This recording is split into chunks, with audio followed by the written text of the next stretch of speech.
All right, you guys ready to do this? Let's do Do what? this. I guess. So, Okay. Mike, how do we start an episode when we record? Do Well, you count down? I always do, but usually I don't A one, linger two. this long. Yeah, You don't have look to. us in, Jeff. Mike, you go. All right, there we go. That's gonna be in a slow tempo tonight, apparently. That's how I'm feeling. About an 80. All right, so let's go.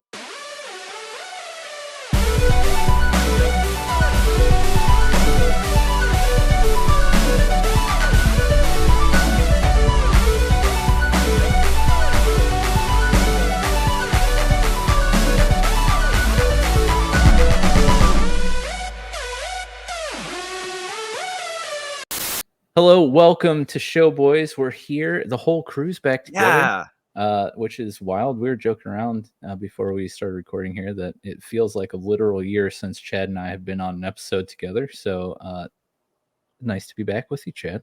It's great, man. It definitely seems that way, but that just can't simply be right. But maybe It's it not. is. Yeah. It's So, only like, been the- like a few months. Though in the way that we're like recording instead of streaming, it just makes things feel So different. Like- Yeah. like a lot longer. But yeah, anyways, we're here. Episode 170, which is, man, that's a lot of episodes. We're That's a creeping lot. up on 200. But we're here tonight. We're going to close out the year 2023 here, the last 2 weeks, with our year in review awards. We decided, I think we did a year in review last year, but we decided to make them like awards, make the show a little bit more fun this year.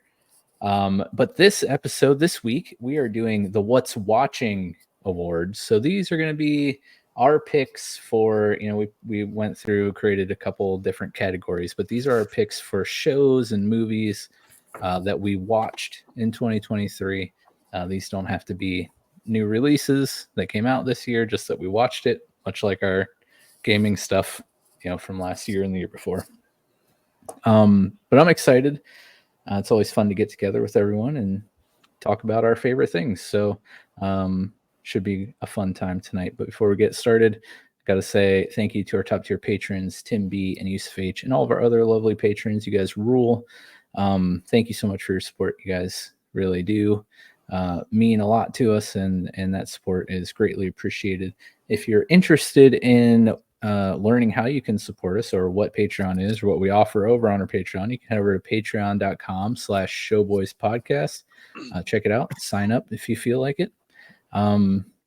What's so funny, dude? I just realized I didn't change my subtitle. Just a blue-eye white guy. Just a blue-eye white guy. People are going to be so confused. Check out last week's episode. Last week, Yeah. shout out. It'll all make sense, I tell you. But yeah, Nick, how you doing tonight, dude? I'm doing good. Doing good. Not too shabby, I'm doing terrible at asking you questions so far since we've been in StreamYard here. The first time I asked as you were taking your headphones off. Yeah. This question I asked as you're like shoveling juice down your gullet. So I'll try to, more appropriately time my questions to you. Be a little And it's better only been Nick, later too. That's the best part of it. Nick's just Yeah. a busybody over there, man. He's just got Yeah. stuff going on. Yeah. Anxious. Dad, how you doing, bro? I'm better now that I changed my name. Couldn't Wait, think of not anything mediocre? clever. What? You're not mediocre anymore? Aggressively? mean, like you're you actually know, a producer? Yeah. Regular? Like standard producer? So this is Basic? going to lead into our first episode next year with our goals. One of my goals is to be a better producer and dad to everyone. That's not this episode, bro. I'm just, it's a foreshadowing. Okay. Spoiler. It's like, hey, this is what's coming. Be prepared And in a mediocre fashion, you're gonna in a mediocre fashion. go back on that goal in 2 weeks.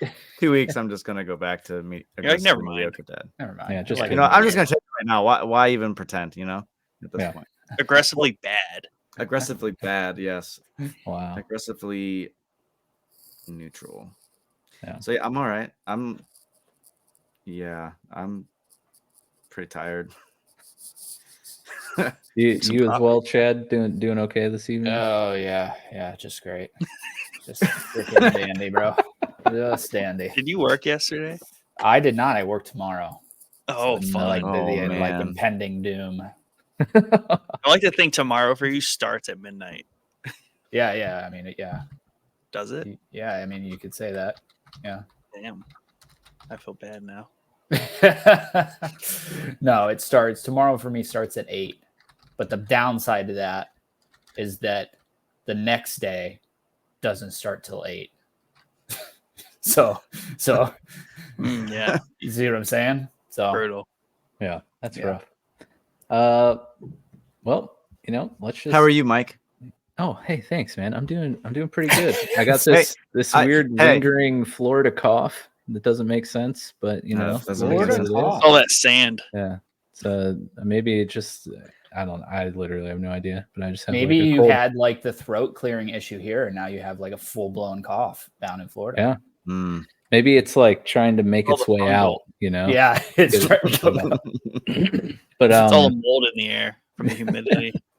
yeah, I mean maybe. I don't know. Got Beach all looks different nice. kinds of like different pollens, I'm sure, and like palm trees shedding their bark in my yard and all this stuff. Like So if you were going to go to the beach, how Yes. far would it take you to get to said beach? how Like, how far? long? How far do you have to drive? There's a beach about 15 minutes down the road. Shit. Wow. Fort Myers Beach. Still kind of in rough shape though, because it got slammed pretty hard by Ian. But Which is a hurricane, I'm assuming. that was It's a really hurricane. large Just- man. Just a Yeah. dude named Ian rolled up and fuck shit up, man. Vice It's City been rough style, ever since. baby. Yeah, exactly. But there's a pretty cool state park just south of us, probably about 35 minutes, that has like just a really awesome. I'm Beautiful trying to think, beach. like It's what called the Everglades, Mike. No, that's east. is And within that's 15 not minutes I of me? would not want to go to the Like 15 Everglades to minutes swim. 15 minutes for us is like Canton, Yeah, it's like which is Film not Village the Mall. beach. Yeah, that's not. No. Go hang out at Panda Express, Yeah. Target. But yeah, I think that when the Grand Theft Auto 6 trailer came out. Yeah. They know it sucks too. Did you see the trailer? Yeah. You guys can probably be in my neck of the woods. Like I it's could in be. It looks it's like it's in that the map. it's in the game map. Yeah, right Yeah. above Naples, guys. If it's Little if Fort that Myers. map We'll is come, accurate. we'll come Just visit pull up. you. Pull up. Drive roll by. up, man. I'm gonna roll up to that freaking 1,800 square foot house and just yep. You're gonna Shoot 'em you're gonna up. Dude, I had, shoot like- all of the old people. That is so many old people. So you I live just in an had- old person community? Is what Oh, you're for saying? sure. It's all Yeah, Florida. basically, yeah, dude. It's It's Florida. all freaking heroin addicts and old people. Yeah. So what do you want to tell us, Mike? I'm getting That's old. why you're really, really loaded. Huh? See all That's this why you're really gray? loaded. See all this gray? I fit right in with my people down here. Your people. Dude, I had just had the most catastrophic failure of my computer that I've ever seen in my life. It looked like something straight out of Mr. Robot. I don't even know how to But- explain it. It like froze and like made this gnarly noise, and then there was like pink pixelated things all over my Oh, computer. Well, that makes the look on your face before you left or when you were frozen even more disturbing. Oh yeah, great. Yeah, you have like an awesome had- profile picture out of that. Yeah. What is this text? Dude, No, what dude. is this text? It was a good face to go out on. You had a nice, Good nice face smile. to go out on. Imagine Dragon, huh? Yeah. So, Mike, make sure your arm is covering. Oh, yeah. Okay. No, put your arm back down to your side. All right, guys. Perspective. Look at next to Mike. Does that not look like the floor? And that is the It does. biggest Oh, the sore ever. Oh yeah, it does, dude. Yes. I thought the whole freaking time that was the floor and that was a huge freaking Pokemon behind it. well, don't worry. It actually is a huge Pokemon. I and mean, it it's really not is. as big as it looked, though. No. It's not, Not as just big a as it huge looked. floor, but a huge Pokemon, but a huge window. That's a desk. Right. Too. Wow. everything about your house just changed to me. Yep. Does Perspective that Yeah. blow your is mind? Nick thought As I- this was the floor for the longest. I The literally whole thought it was episode, this I whole time. stared at that and I was like, "Is that a printer?" On my floor? What kind of That is animal are one you? big printer. It's a plotter. That's a making massive print printer. maps over there. Yeah. Yeah. I'm Tonight, excited like for I this. I had fun building Sorry, my I- list. Yeah, No, and I have that's to read. I have to derail you because I have not talked to you since you have moved. So I have so Yeah, many no, questions. we I have gotta so many catch up. questions. Do you Feel have a free. swimming pool? Yeah, in the neighborhood, not at the house. So Oh. I walk like maybe a football field down the road, He go swimming. Pushing sent me Q-tips like over. Yeah. yeah. I just was under the assumption that like because literally every single house I've ever been to in Florida has had a swimming pool. Hmm. So I was under the Yeah, impression that it's- it's all He's Yeah, in a Adam. special community. Yeah. Yeah. My mom Gated. said it was special. Well, Gated I mean, community. we won't go there, but yes. Oh my Um, gosh! Wow. Dude, it's like just You literally gotta how show me things the are ways. down here, bro. You gotta show me the ways, bro. But yeah, feel free. Keep your questions coming throughout the episode. I like Chad. you just. It's like how things are down here. Like every community is gated down in Florida, and that's certainly not the case. I mean, where we are, that pretty much is like standard procedure. Yeah, He's Um, living literally like Michael from GTA 5, but there's Trevor's out there. Or, you know, yeah, right. It's the Trevor part of Florida. Oh my gosh, these guys. Great. Yeah, so we're gonna be, like I said, diving into our awards for our What's Watching branch of Showboys, so TV shows, movies, things of that nature. Nick, you were saying you were pretty excited.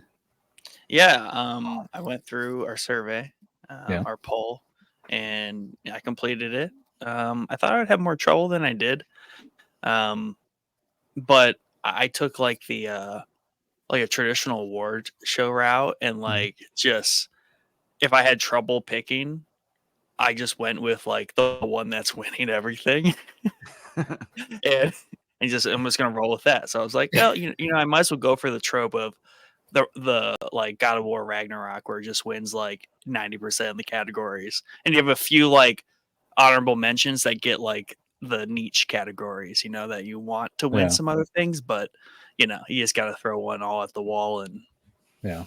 give it a good year. Yeah. So speaking of, we did put out a little survey for each, you know, the watching and the playing award shows. We had 4 people fill out the What's Watching survey.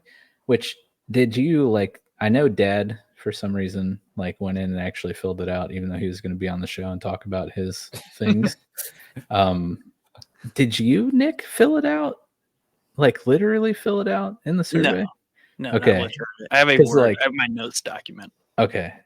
Somebody did, and one of the first question we asked was your handle, because we wanted to shout out, you know, your answers so we could, you know, say who was making these picks for their picks. But the last one, it just says Discord.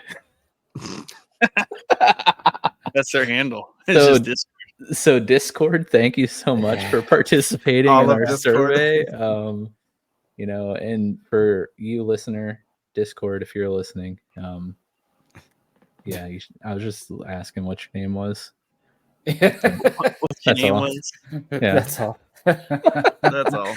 But yeah, with that being said, before we get into it, I had when I was going through the gaming one and the watching one, I had a lot harder of a time with the watching one that we're going through tonight, because I, like a weirdo, keep track of the games I play throughout the year and the games I beat, but I don't do that for things I watch. Yeah, same. So the gaming one was really easy because I just like pulled up my list and like, oh, these are all the things I played this year. The shows and movies, I was like sitting here, I was like, oh crap, dude, I literally Dude, I was outside of like the last. last 2 months, I have no idea what I watched all Yeah. year. Yeah, but gaming is much more intentional, and it's just tracked way better. Like we have libraries of what we Mhm. play versus That's true. and stats and all that stuff. It's not like Netflix. Maybe they should give us a year recap card like every other service does. That would be rad. That would be helpful if they sent that December 1st, so Yeah. we can do all this more effectively. I Yeah. always go off of the Apple TV app on my iPad, which is Yeah. linked to everything. So it shows like in the Watch Now section, like everything I've watched over the year, basically. And it's cool because you can like track my kicks through that. You see like all Spider-Man stuff and all Star Yeah. Wars and all, space horror stuff or whatever it is. Space. So I always go back to that because it's always got all my stuff in there. Nice. Dad, did you have any issues remembering things you watched? Yes. Yes. I would call that old age, though. I was Mostly. gonna say he has a hard time remembering what he did this morning. That's true. That's a fair statement. I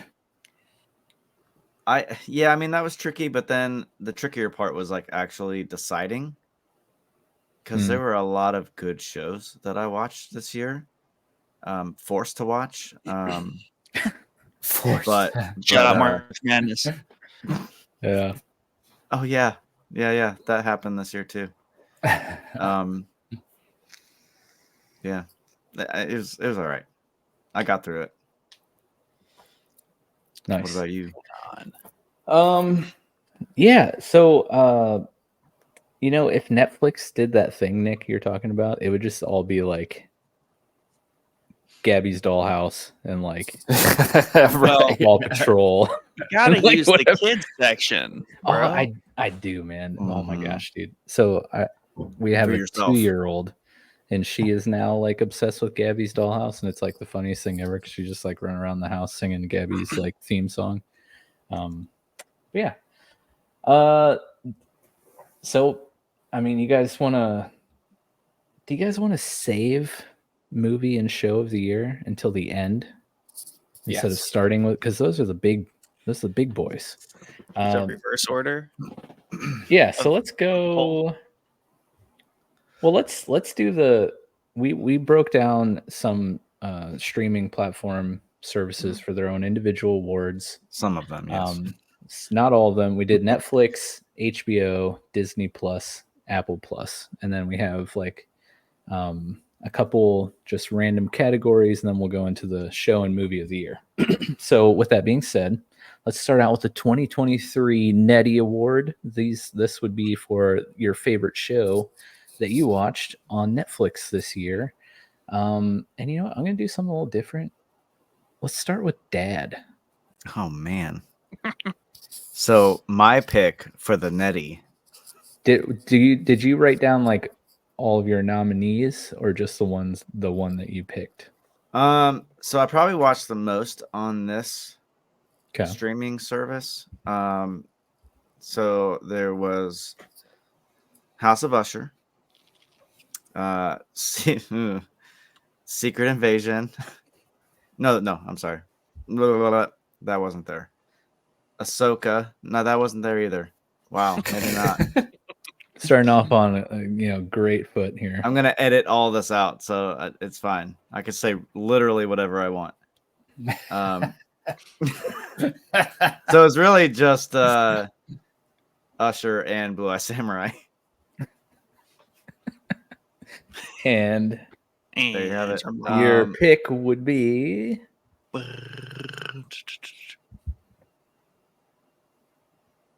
We need a drum roll sound effect. I could probably add that. Do it real quick, but say your answer first. It's tough. Really? Blue Eye Samurai. Blue Eye Samurai. Okay. That's a new one. You guys just did an episode on it last Yeah, week. it was that good. Yes. Go check it Yes, sir. out. Chad, Yes. what did you watch on Netflix? So, like what were your nominees here? What was your So- favorite Netflix show? Believe it or not, I had one nominee. The Oh, only thing yeah. I watched on Netflix, and it was Blue Eye Samurai as well, hands down, because it Did was it the win? only one, and it won. Easy. Easy win, sweeping victory, you would say. Yeah, and if you guys want to like really know why Blue Eye Samurai was so great, go listen to last week's episode. Did like 2 hours talking about that show. Yeah, So, last week. Yeah. Nick, Yeah, of course. You have Yeah. more than one option, or Yes, yes, I do. And actually, Thank you. I have more. There's things I left off this list. I actually watched a fair. I think Disney and Netflix are kind of tied this year in terms of like watching gravitas. But yeah, my nominees for best show on Netflix this year: The Crown season 6, okay. The Fall of the House of Usher, and then Blue Eye Samurai. Um, The Crown literally just came out with part 1 of season 6 like 3 weeks ago. Part 2 of season 6 comes out like in a week. Really like that show. Really like that season. It's the last season. I recommend anyone like that likes period pieces go watch that show. But it's not for everyone. Fall of House of Usher, really, really good show. Obviously, we did an episode on it. And you know that's a really good pick too. But my best Netflix show is Blue Eye Samurai. Yeah.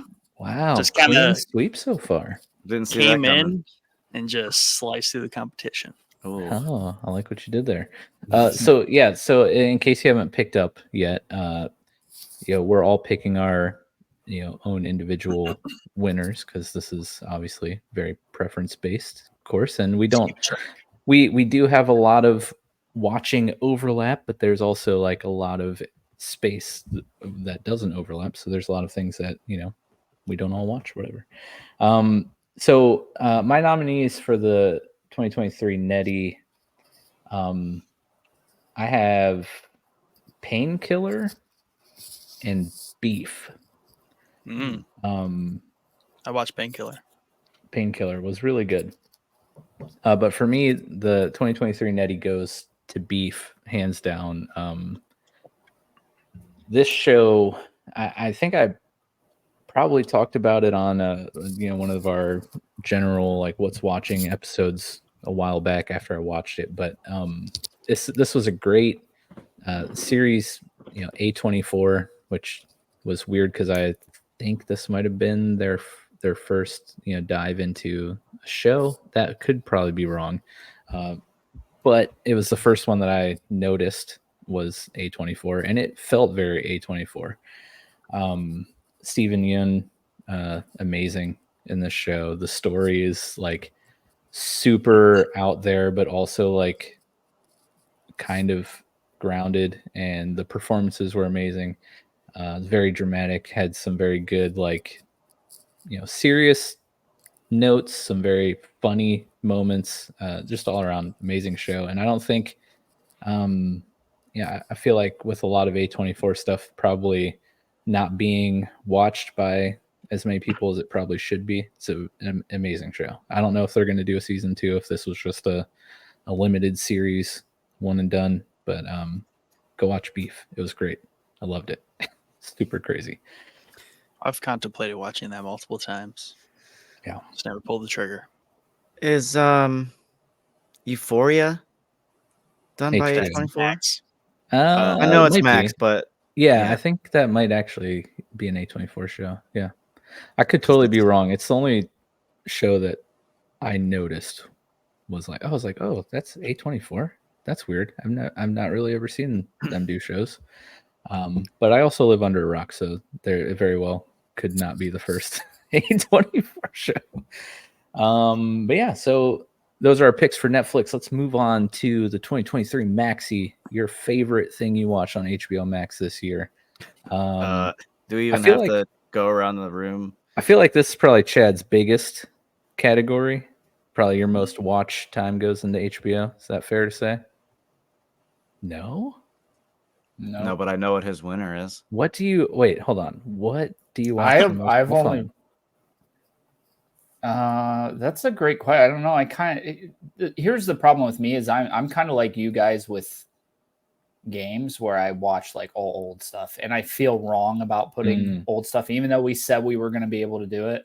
I feel like I should just stick to the new stuff. So a lot of the stuff I watched was older stuff, and older stuff that wouldn't even really be on this list anywhere. But yeah, Yeah, I don't know, man. I didn't watch a whole lot this year. That's the weird thing when we get into this, you'll see. That's okay. But Can there's I be totally like transparent? I haven't watched very much stuff this year either. Yeah, so- man. This is the lowest year of watching that I've ever had. A lot of good games. A A lot of good lot games. of good games, though. Yeah. So you want to kick us off with HBO though, Chad? I do. And I mean, I think Dad's probably right with what's going to win for all of us here. I'd be shocked if it didn't, at least. And for me, it's The Last of Us, obviously. What? The only show on Dude, Max. I thought you were gonna go House of the Dragon. Yeah. That wasn't this year. Did House of the Dragon? Yeah, that wasn't this year. So for The Rip me, Last I of guess. Us, yeah, trailing behind, bro. But that being said, I mean, on a normal year, you were correct with me. Most of my stuff gets watched on Max. What is now Max? The artist formerly known as HBO Max. Yeah, that's AKA definitely HBO that. Go. HBO. Yeah, So HBO. how many different things have they been called? Yeah. Yeah. So for me, it's easily The Last of Us. I think they did the game amazing in the show. I think they added where nobody expected them to add in stuff and kind of enrich the story a lot.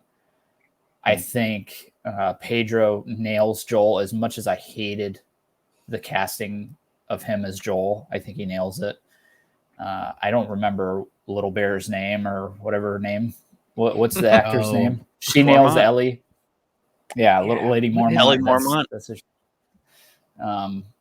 I think she nails Ellie. I do think that she nails The Last of Us 2 Ellie a little bit better than the first game, in my opinion. She's much more abrasive in the second game, how she is in the show. But outside of that, just a great freaking rendition of a video game and easily the tip top.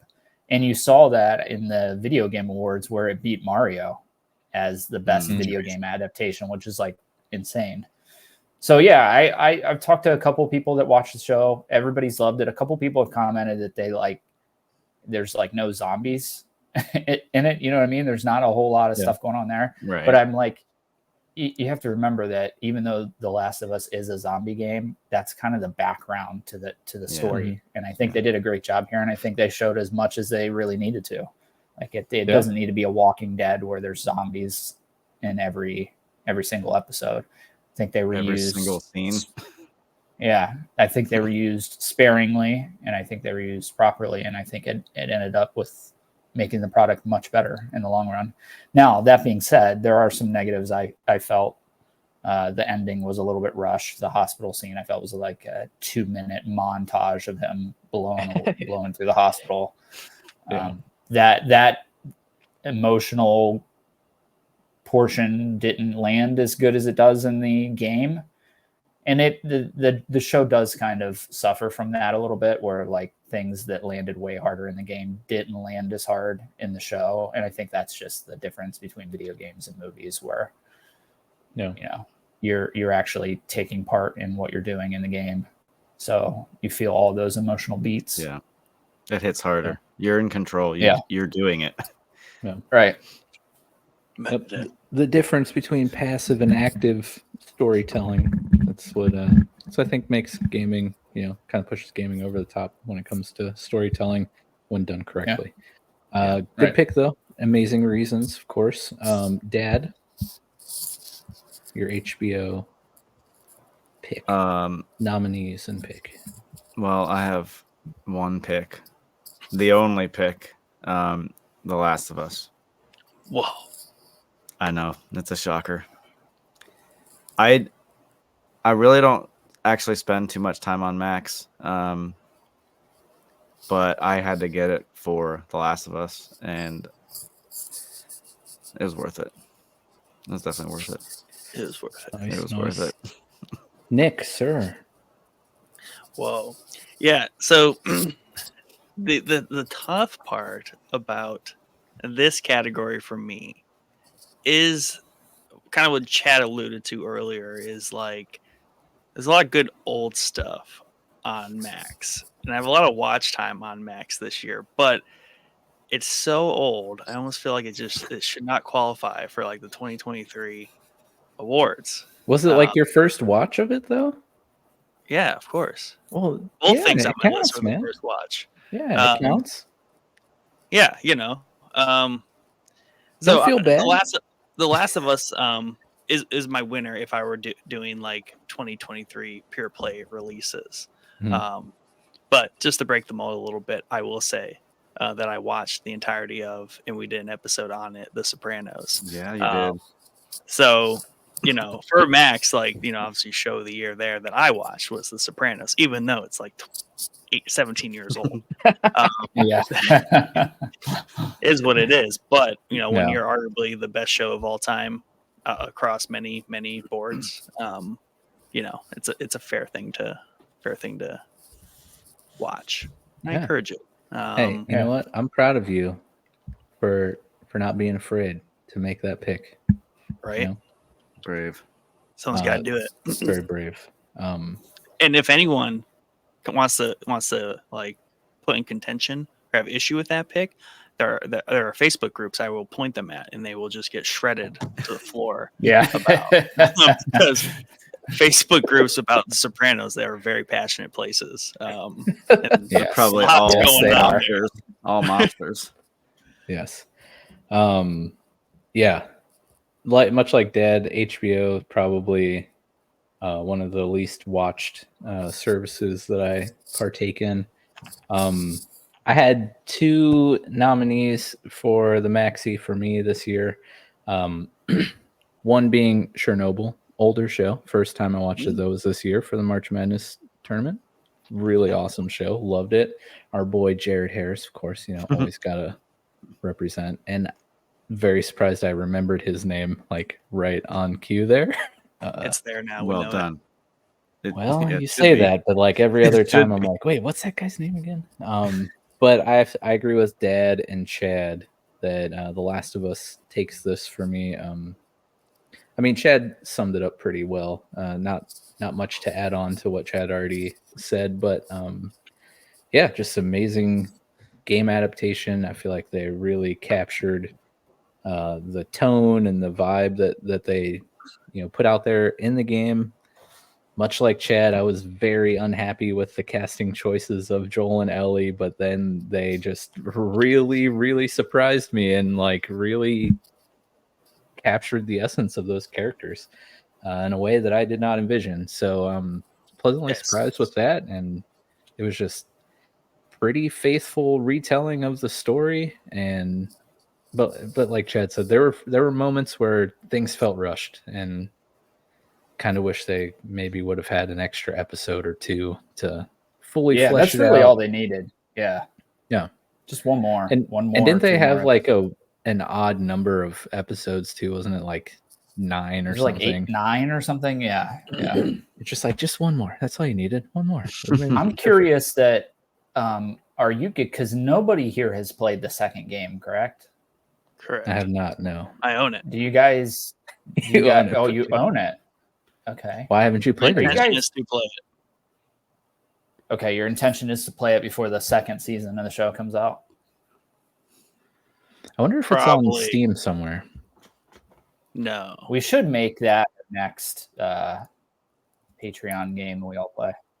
Oh, Or 2.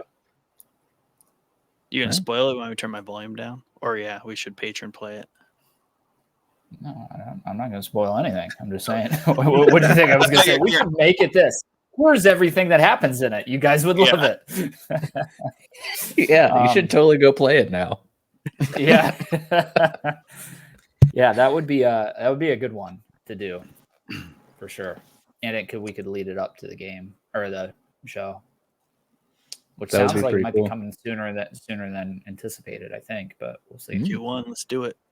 So I've been, dropping the ball with the survey responses. So I'm you gonna have been. go back.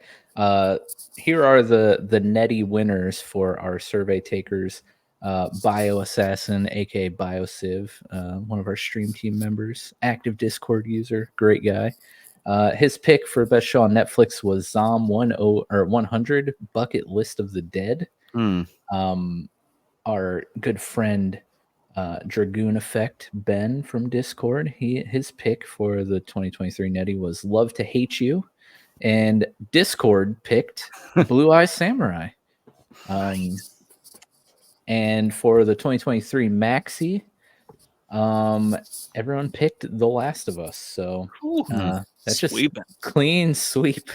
And to go off of Nick's bravery and courage in picking The Sopranos, I wanted to make this disclaimer at the start, but forgot. Even though technically, technically we watched Mr. Robot this year. Mm-hmm. I refrained from picking that for like every category for my awards because Yeah, that doesn't count. I'm glad. Yeah, that doesn't count.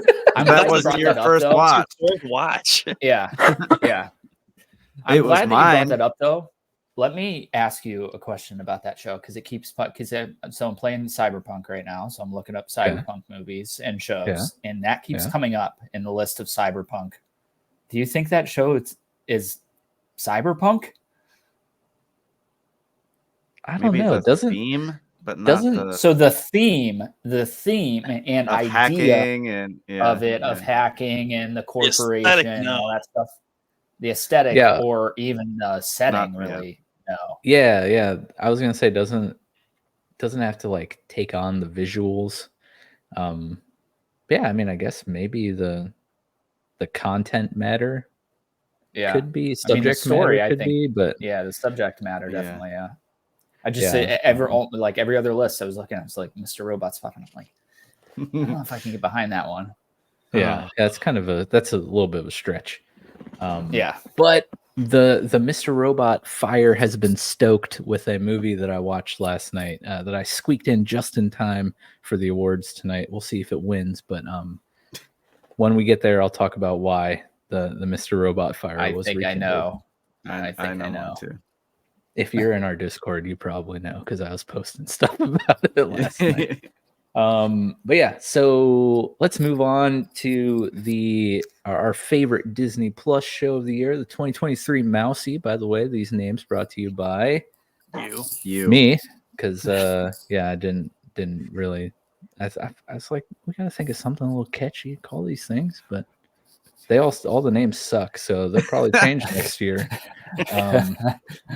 But yeah, Or the by the time it 2020 releases. yeah, who knows? This Maybe episode. Dad will just like capture my voice and then put it through AI and just I can do completely that. replace me as a host. I can do that. Yeah, great Yeah. idea. Dang it! Why did I open my mouth? But yeah, our picks for the 2023 Mousy. I'll start this one off. Surprisingly, I probably watched the most shows on Disney Plus, even though that's not like a normal thing. But for this year, it was for whatever reason. The nominees: Andor, Ahsoka, Loki season 2, Secret Invasion. I threw on there, but let's be real, that was just kind of garbage. So that's definitely not winning. But yeah, I feel like the Star Wars options this year were stellar. I mean, Andor was amazing. Ahsoka was amazing. But I'm gonna have to pick Andor. Andor was over the top. Just You watched that in 2022, bro. Yeah, we watched Dang that last it. year. are you sure? Dang it. Nice try. You Nice. went Dang off of you went to the March Madness board and just I was did. picking off of there. Like that I one is busted. You can't use that. All right. All the Well, then that dates makes were- it. You know what? I'm just retribution for Andor being knocked out in March Madness. Yeah. Well, no. Okay, so I'll change my answer. Then it makes it a lot easier because Ahsoka was amazing, and I was really torn between Andor and Ahsoka. But now that Nick clarified my clerical error, Ahsoka was awesome. I will say, for some reason, I just had a hard time with Rosario Dawson. She seemed so monotone about in every single conversation, like sequence where she wasn't like actively in combat with somebody. Outside of that, though, I thought it was amazing to get this like spiritual successor to Rebels. Rebels probably being one of my favorite Star Wars shows. Seeing Sabine in live action, seeing Ezra in live action, seeing Hera and Chopper, super cool. We're just missing, Zeb. Zeb's his name, but we got him in Mando, right? Yeah. We'll see if he makes an appearance, but we got Thrawn in live action, was amazing. Space whales. Space whales. It had it all, and it was great to be back to the world of and characters of Rebels. But Nick, sir, your 2023 Mousy nominees and picked. Yeah. So nominees, Loki, because I really liked season 2 a lot. It was really good. And for a struggling IP, I think it's a standout example of like what they could be doing, should be doing. I don't know if they can do that many other places. They need to just get more creative. But like, I think the cool thing about Loki is like it's a thread from when it was all working very well, but like a very creative thread. Yeah, a literal thread. Yeah, of time. Yeah. Mm-hmm. Yeah, they even that thing was called something for like threading machines, whatever. The loom, yeah, insane. Mando, of course, I think season 3 was this year. I mildly remember watching that early on. And of course, Ahsoka. So yeah, this one was pretty tightly between Loki and Ahsoka. Like I said before, just recently, in like 30 seconds ago, Loki has a ton of merits going for it. Good cast, and doing something fresh, right, with a very, very exhausted IP. But my winner will go to Ahsoka, because Ahsoka has to win something because it was really fantastic. Maybe more specifically for what it has done for the Star Wars universe. It's really kind of opened the doors for a lot of things to go on in Star Wars, and for them to explore a lot of deeper Filoni-esque topics, right? And I think that's just cool. It really kind of, allows us to break more into the meta of Star Wars, and I think that's a fun thing that's going on. So, yeah, and then like the things Mike said, pretty good casting. I didn't have a problem with Rosario Dawson's portrayal of Ahsoka. That's just the stage of life she's in. I totally get it. Like when you're 40 and have been fighting evil your whole entire life since you were 13, I'd be pretty jaded and stoic and just kind of arms crossed, like, y'all dumb. This shit's bad. Y'all dumb. So yeah, and then of course, like, the casting, the way they nailed everyone. Thrawn was fantastic to see live action, and Lars Mikkelsen nailed that. I want to call him Mars Mikkelsen, but that's not correct. Yeah, a lot of good things going there. So yeah, Ahsoka definitely takes the cake. Rebel season 5. What else do you want? Exactly. Right. Season 6. That's what I want. No. I also love how Mars, you just combined the Mikkelsen and Lars. Yeah. Lars and Mads. Mars. Yeah. Dad, Disney Plus. Yes. Did you watch stuff on there? And did you like anything enough to pick it as your favorite Disney Plus? I watched 3 things. 2 were good enough to be on a list. Okay. Ahsoka and Loki season 2. I really wanted to pick Loki because it's, like Nick said, coming from a struggling brand. It shines pretty bright in a very dark Marvel world. Well said. But just the way they like told the story, like between season 1 and 2, like they just made this villain so like captivating, and like I just enjoyed watching Heroic. him. Yeah. I cared what happened. That's the biggest thing with Loki. Is like I cared. What Yeah, happens absolutely. next Yeah. episode. Like when he was first introduced in the whole universe, it's like, all right, cool, another villain. But then they talked about doing a show about him. I'm like, why? Okay, cool, but why? But then I watched it and it hooked me right away. I'm like, this is really interesting. He's not just Thor's brother. He's actually someone that matters. And his story really pays off in a very cool way.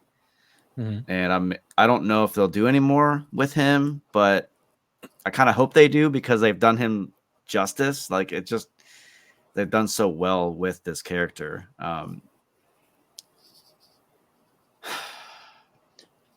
I know I made my pick, but I also really love Ahsoka. I love Jedis. I love Star Wars. I should probably watch more Star Wars so I can love it even more. You don't got a lot of options out there, unfortunately. Right, but like what I mean is like That was a joke. Rebels and Clone like, Wars. the I good watched stuff, Clone you Wars. know, like, and I heard something, or I read something, that they were planning on doing something with the young Ahsoka actress. But That would be cool. I would hope be that's really true. cool. Yeah. I heard I a don't- live action Clone Wars was a thing, but that seems just unnecessary. right. Side note: mean- that episode of Ahsoka was Yes. amazing. That's what I was just gonna It was say, my dude. favorite. Like what we've gotten of it so far seems like it would be worth it. And I've been waiting. Like, you can't really bring Anakin back, but the way they brought him back was so cool and Mhm. very nostalgic, because I loved watching him in the first 3 episodes. 2 episodes, 2 and 3. Dang it. It's a pickle. There's so much that I love about both. Mhm. Totally different ends of the spectrum. Can you come back to me? Sure, we'll let that one hang in Yeah. suspense. Chad, sir. Yeah. So to keep with my theme here, I only watched one show on Disney Plus this year because I skipped Loki. Just because I don't know that I really liked the first season all that much. It's fair. I know that's rough to say. I just don't like Loki. I think that's really the basis of it. I just think the character kind of sucks. And then I skipped Secret Invasion because it looked like Good call. Wise choice. So, Good call. which sounds like it was the right choice. So, my award goes to Ahsoka, obviously, and I don't have too much to add on top of everything you guys have said about it so far. I do want to add, even though we talked about it, the Clone Wars episode is freaking phenomenal. Oh my god. Seeing Hayden return as a Clone Wars era Anakin was amazing. Splicing in between Darth Vader and him, that the whole episode, That was that such a whole cool episode's scene. phenomenal. And that is the reason I say a live action Clone Wars. I'm here for it, because I guess the if it's nice thing executed about like Clone that, Wars, the format of Clone Wars, they could just do new episodes like peppered in through whatever, you know what I mean? Just tell us more stories of just different Yeah. things. There's no linearness to it. yeah, Yeah. absolutely. Thrawn again. Thrawn has been like an awesome villain to me since I was a kid and read the trilogy, the Thrawn trilogy, which is now wiped out. But it's cool to see that he's back. It was cool to see him in Rebels. It's even more awesome to see him in live action. I'm sorry, I do think he's a little too fat. I'm sorry, I'll just say it. And Just got a just gonna say it. little tum tum. just got Hey, a it's little been bit of some time. time, man. Time does things to you. I'm just saying. Yeah, The Grand Inquisitor effect, like just a little puffy Right. in the face. just a little puffy in the face. I mean, come on, man. That being said- they've been stranded out there. He's like 80. Yeah, they're eating good while they're stranded out there, apparently. I do have to point out also, and I believe I could be wrong on this one, who said this. I think Jordan said this. He said that he looks like Elon Musk, and I quite literally cannot get it out of my head now. Every time I see him, I see Elon Musk. It's so true. Was that Jordan? I'm pretty sure it was Jordan. Yeah, it was the internet. It but yeah, probably Jordan. was. Oh, was it? He brought it Okay. to our attention. Yeah.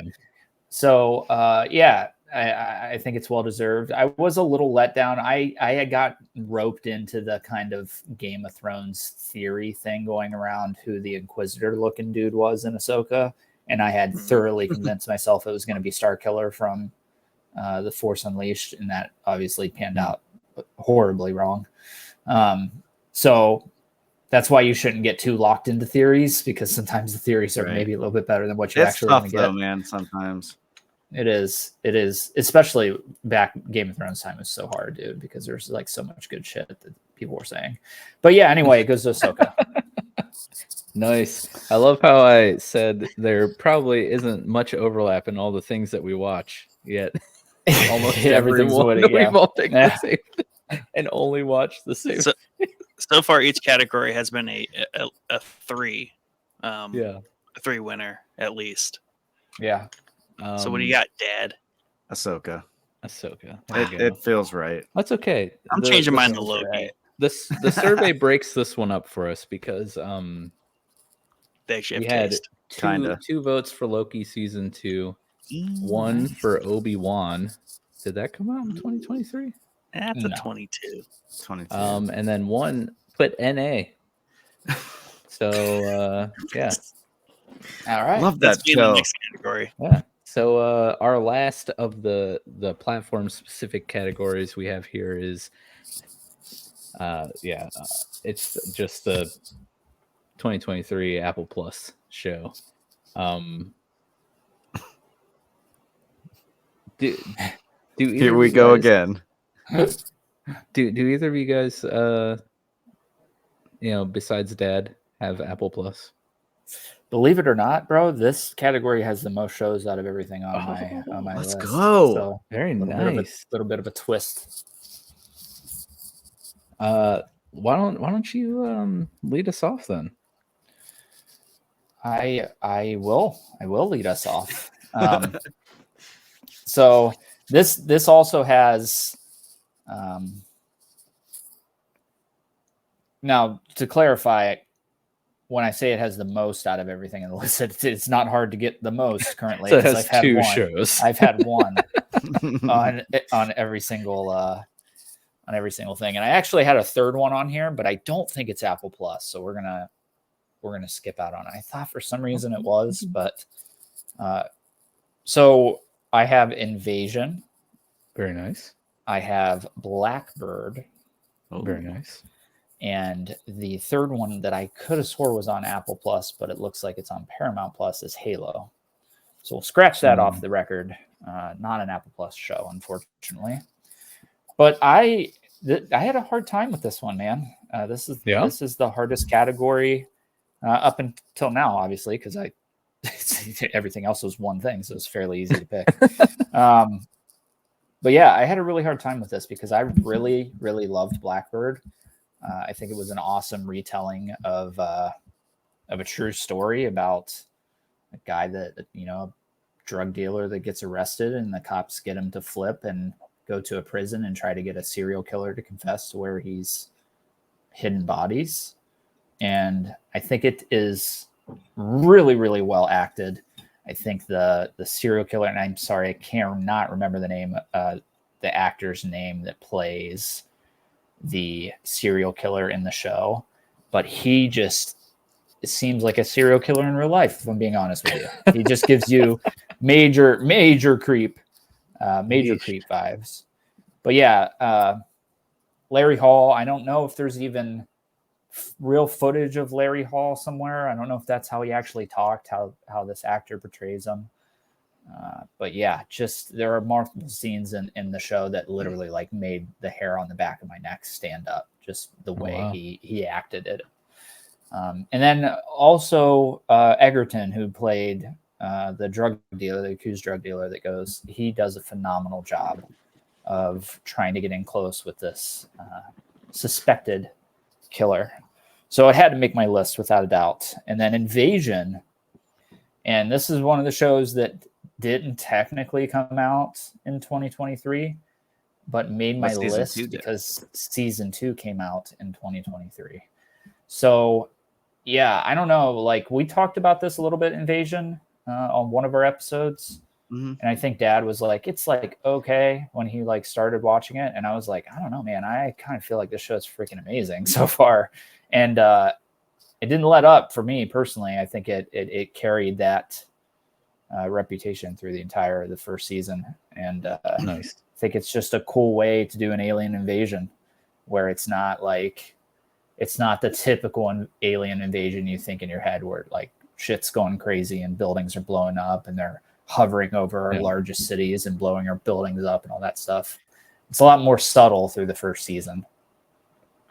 And I really like the different viewpoints across the world aspect of it too. Is really cool. Yeah.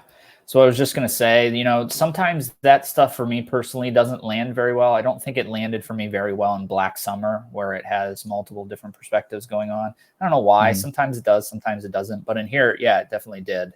I think it's because you're seeing such radically different people too. You're seeing like a military guy, you're seeing like a family, and so you're seeing a lot of cool different. It's a big difference between the stories. It's not just all like. I felt like Black Summer was like all the same stories with just a different character. You know what I mean? Yeah. But yeah, Invasion, that my only complaint with Invasion is that I don't necessarily like the designs of the aliens. I think they're very Prey. If you've ever played Prey, that's what they look like. Yep. I brought that up before. Yep. Yeah, that's what they look like. And that I always have problem. I just need more context maybe once the show's like complete and we get maybe more context. But I'm like, I always wonder like when the aliens are like that, like, are they flying the ships? Or is this like a weapon that the aliens that are flying the ships let down? It's just so confusing because I can't see that black blob like frickin' traveling, hundreds of light years through space. Yeah. Here we come. Steering wheel. Yeah. So maybe that's just a context. I need more context, but for me, my pick's going to be Invasion. Nice. I think that got to get you to watch Foundation sometime. That's another good. I actually sci-fi show on started. Apple. Yeah, I actually started the first episode of Foundation. And I think I fell asleep, not because it was boring, just because I'm just in a perpetual exhausted mode here the past couple of months. So, right. Yeah. Dad, your Apple Plus picks. Invasion. Nice. That was easy. Yep. Nick, do you have Apple Plus? No. No. Okay, so your pick is easy. We got a big old NA from Nick. NA. Never seen it. For me, my pick is also going to be easy, a one and done. I know this was a 2022 show, but I watched it in 2023 in preparation for March Madness. And that is, of course, Severance. Love that show. Amazing. Very interested to see what happens in season 2, whenever season 2 does happen, because February. Oh, is it actually coming out in February? I believe so. Oh, very nice. Yeah, it's good. Just acted greatly. It's super interesting and intriguing story. Wild concept that really makes you, sit back and wonder like about which everything side you actually fall on, and the morality of everything is wild. And the presentation is very stylized, but also old-fashioned, but like, I don't know. It's very very, very weird, but I love it. It was amazing. Great show. You should watch it if you haven't. That would be Office horror. Yeah, Hey, it's a good now. description. Not office It horror. really Office Oh, yeah. horror. office horror. You guys are slacking Yeah. on the last horror there. Horror. Yeah. Chad talking about space horror and Office Chad with horror. office horror. What's next? Yeah, I think Right. out of all the shows that we've ever talked about, that one is the one show that really intrigues me the most that I have not watched yet.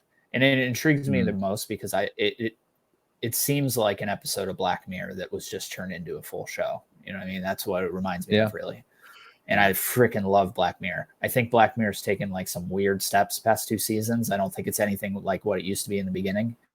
But yeah, that's why that show is so intriguing to me. I would say be patient with it at first. It's a Give slow it some burn. time to, build up. But I really think you'll like it. It pays Yeah. off. Dude, The slow burn. One of the greatest season 1 finales I've ever seen. Really? Wow. If that's saying anything. I mean, I'm just like, I remember my jaw hitting. I the mean, floor. for what it's worth, it's For what one of it's the worth, greatest you know. season finale I've ever. I mean, take it as Yeah. you will. And I did a second watch of it, and just as like shocked, even knowing it was coming, I'm like, oh my gosh, this is just incredible. It's interesting Oh. that it doesn't seem like the writer strike is affecting some stuff, because if that's coming out in like House of the Dragon, I prime need to look it example. House of the Dragon, Very they like maybe I've just like totally checked out to the news on this stuff, but that was like a stealth drop of a trailer for season 2 that I had no idea was. I didn't even know they were filming yet, to be honest with you. I wonder. And I they've already wonder got a how trailer. much. I wonder how far in advance they write out the shows, right? So maybe they had season is 2 true. like already written or Prime and mostly ready, written. yeah. There's like waiting for the green light or whatever. I think they rolled versus- into production like later that summer after it released. Chad, like this summer. So I think they were already into production when the writer's strike happened. So writing wasn't an issue. Yeah, but that even But I seems quick. Yeah, to because me. then you have issues where like directors and like different actors even start to get involved with the strike Mhm. to some they get, degree. But you know, I think they were so on the rails at that point, like they were unaffected. yeah, I wonder when we'll start to like really see the ramification of the strikes. Yeah. If it'll come not in 2024, but maybe 2025 or something like that. I don't know. Right. Well, when we do yeah. our throwback Thursday on The Sopranos, that's when we'll know. Yeah. Eh, yeah. Yeah. Mike's not Let's see. convinced. Not convinced. The survey review results here. Bio doesn't have Apple Plus, so he had a big fat NA. Oh, man. Ben from Dragoon Effect, he had lessons in chemistry, and Discord loved Ted Lasso. So Nice. there's your shout outs from the survey here. And that, like I said, that wraps up our platform specific categories. We have 4 random categories. We have best anime/animated series. We have best performance, and that is not like actor specific. That's just as a whole, the cast Oh, as a whoops. whole. I mean, you can take it however you want, Nick. But I mean, That's what I thought I best did- cast was for. I did ask you, and you're like, let's not get into the minutia of things. Let's keep it like a wide net. So I was like, all right, cool. And then you just went into the minutia of things. But that's okay. It's okay. You can pick whatever you want. It's your favorite things. Then we have a category for best visual effects, and then we Tough do have a category for best cast, and that is just kind of like, this is a crazy group of actors and actresses that were assembled for this show.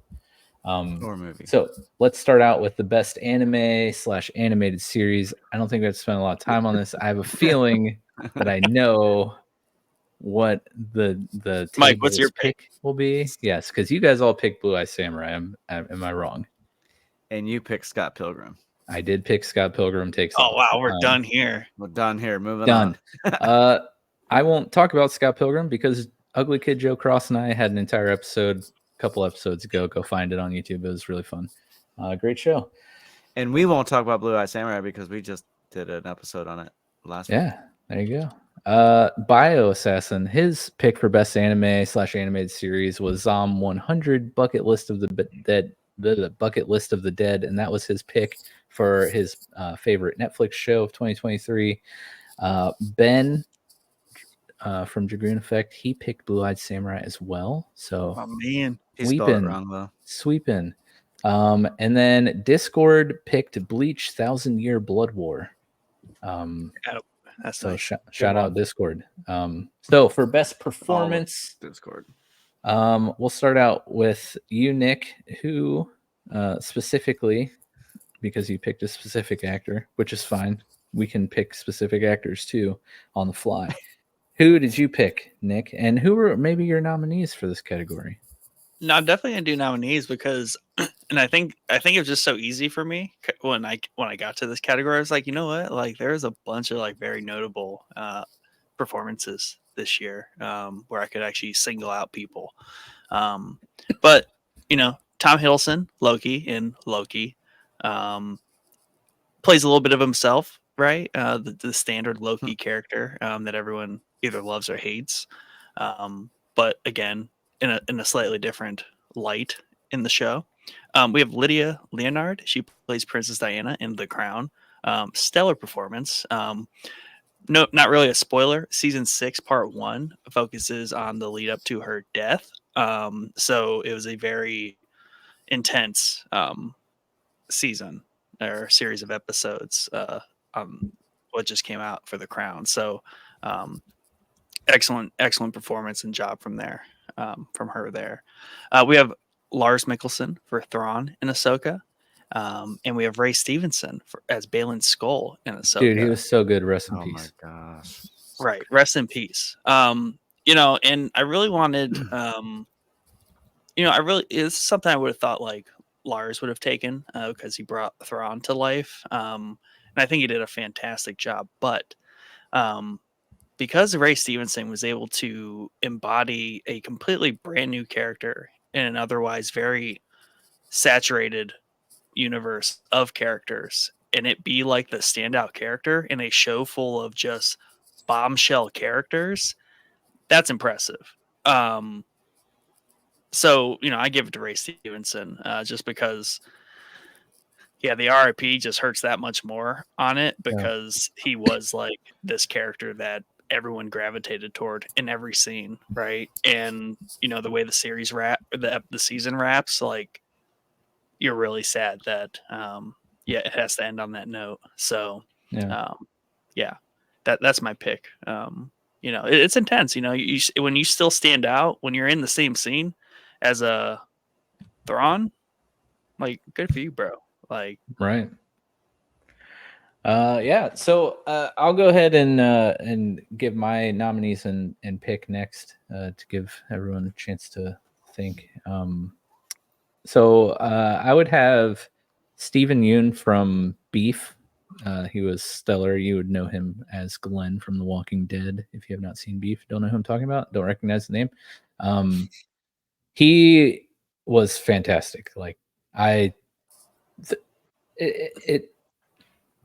lot of it obviously played into his skill as an actor, but also I think what played a large part into his character being so I don't know, polarizing, I guess. The writing for his character was phenomenal, and he was able to just fully grab a hold of that and execute it perfectly. There were multiple times in a single episode where, like, 1 minute I'm like, I love Danny. I feel so bad for this guy. I'm really pulling for him. Then like 30 seconds later, I'm like, you are the worst human on the planet. Like, I cannot stand you. And just his range in the show is so good. It was an amazing performance. Next, I would probably have to nominate. This is not a show. I watched a lot more movies this year than I watched shows. So I'm going to throw out some nominees for movies I watched. this is the show, boys. Sorry, bro.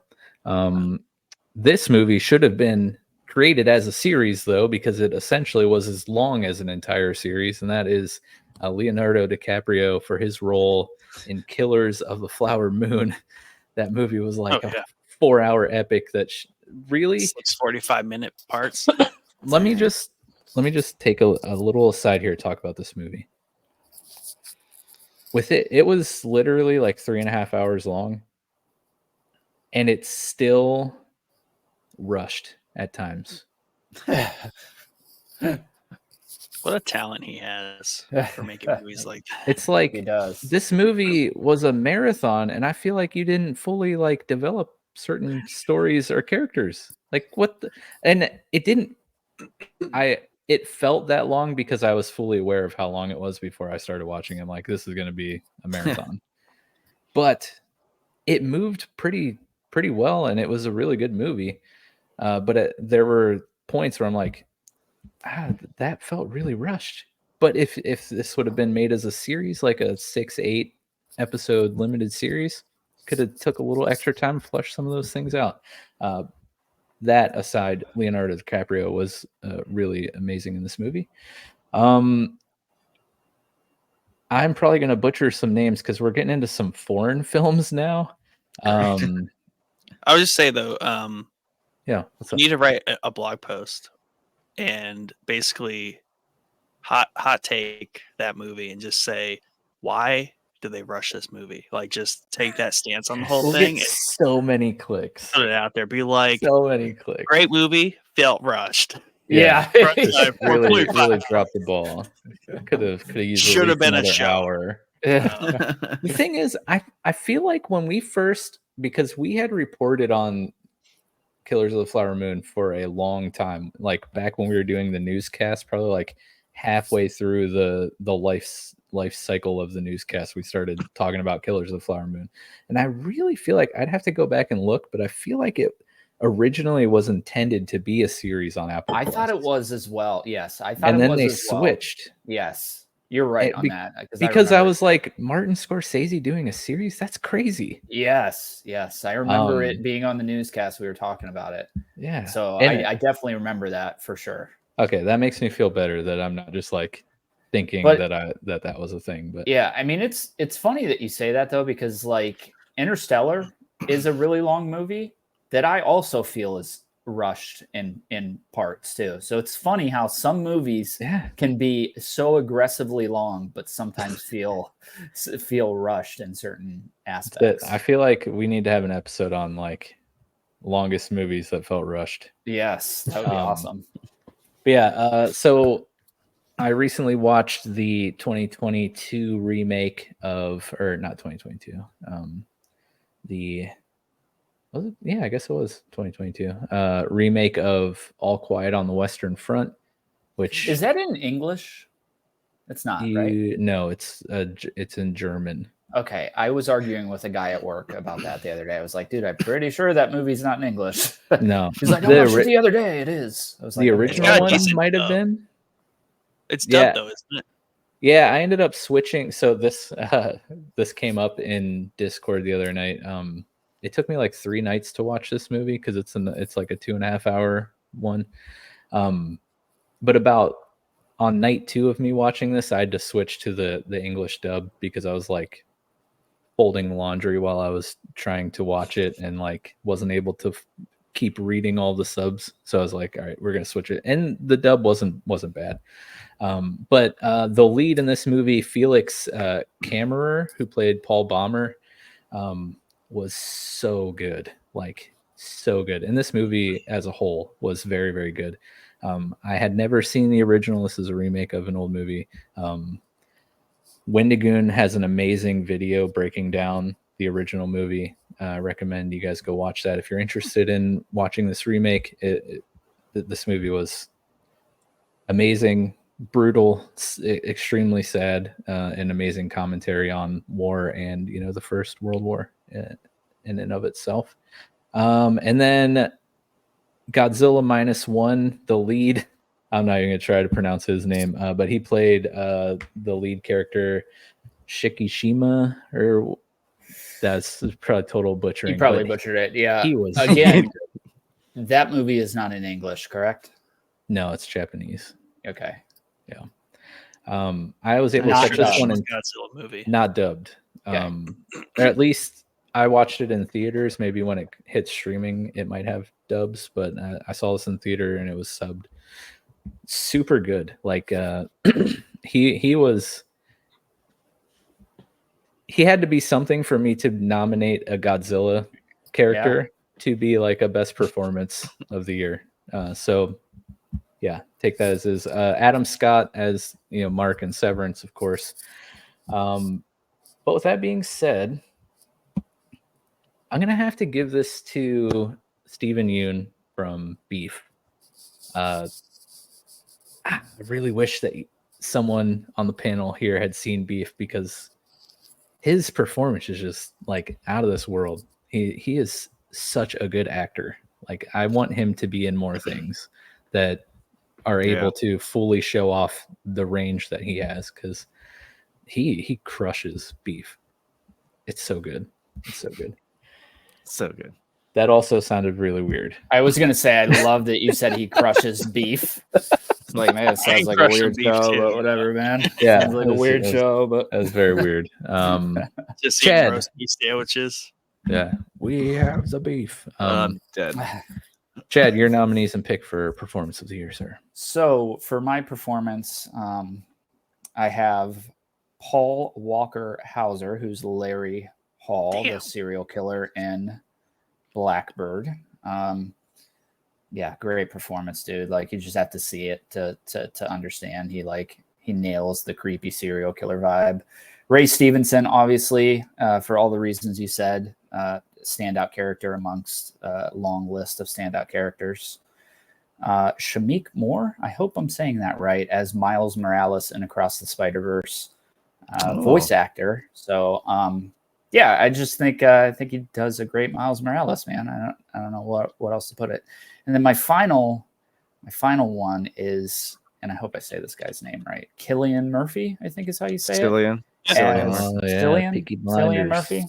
Yeah. As J. Robert Oppenheimer in Oppenheimer. Oh, you've seen that? I think that he just nails this performance in every scene that he's in. Probably one of his best performances out of a long list of really good performances. Yeah, he's a really good actor. He's a great actor, and obviously well loved by Christopher Nolan, because I feel like he's in maybe every single one of his movies. It's probably not true, but he's in a couple of them. He was Scarecrow in Batman Begins. He was Scarecrow. Yeah, he was and Scarecrow. in the second one, for like the first part. The second one, yeah. So my performance of the year goes to him as Oppenheimer. Nice. Need to watch. I feel like we need, Dad. You need to add some award-winning music whenever we each make our pick. Yeah, where's the drum roll at? And some confetti. Yeah, something. I don't know. Or a nuclear bomb for that pick. How about that? I can do that. I can make that happen. You can make it go off right now when you ask me what my pick is. What's your pick? Bomb. From Oppenheimer. The bomb. He had one shot and he just really, really nailed it. He did. One take. That's all I needed. See, out of the stuff I watched, nothing like really grabbed me as like a Sounds like you need to watch some better stuff, man. I do. I probably do. You're right. Well, what about the thing that was like the best season finale of anything ever? Like, wouldn't that warrant like a really good performance? But that wasn't this year. Severance, that wasn't this year. Yeah. We're not sticking to this year. Just what did you watch it this year? You had to, because you started it for the March Madness tournament. I watched it twice, but it was the second rewatch. See, I mean, so many rules, you can't fall into it. Right. Well, now I don't know. You either got something or you don't, Dad. I said NA for the whole Apple Plus section. You can do it. Everyone gets an NA Don't option. be afraid. Show Yeah. that Nick courage, bro. You could always Title of this here. I'll episode, make a Nick is pick for brave. you. Vera from Mr. Robot was Oh, just yes. outstanding, and this was Yeah. your first watch. And if I could pick my Mr. Robot pick for this category, it would be Vera. Oh yeah, Hands I down. concur. But I love Elliot. Because you want to be Elliot, but you really want to be Vera. You just don't know it. I don't want to be Vera. He's dead. That's something Elliot would say. That's All right, that's fine. That's fine. That can be my pick. Oh, that's amazing. So I the was gonna survey, say Go ahead. say Owen Wilson, but Owen Wilson, Oh, Morbius, that's solid. Mobius. solid pick. I did that again. I called him Morbius. Morbius, yeah. All right, let's move out of this Mobius. section. they need to Uh, move forward. Survey results. BioCiv said the cast of Renfield. Ben from Dragoon Effect said the cast of Everything, Everywhere, All at Once. Dad, I'll help you out. You said on the survey for best performance, the cast of House of Usher. I'll help you. I was then questioning That's everything. And I was then questioning Great. everything. Discord just simply said Pedro Pascal. So we don't even know what Jesus. role was Oh, I know. was amazing. We but all know. probably The Last of Us, but he's in everything, so I don't know. No, I was gonna say him in The Nicolas Cage movie. Unbearable Weight of Massive Talent. Yeah. Yes. Yeah, dude, I love that freaking meme with him. That the gift car, Yeah. is so smiling, so good. Dude. Star power right All there. right. let's move on.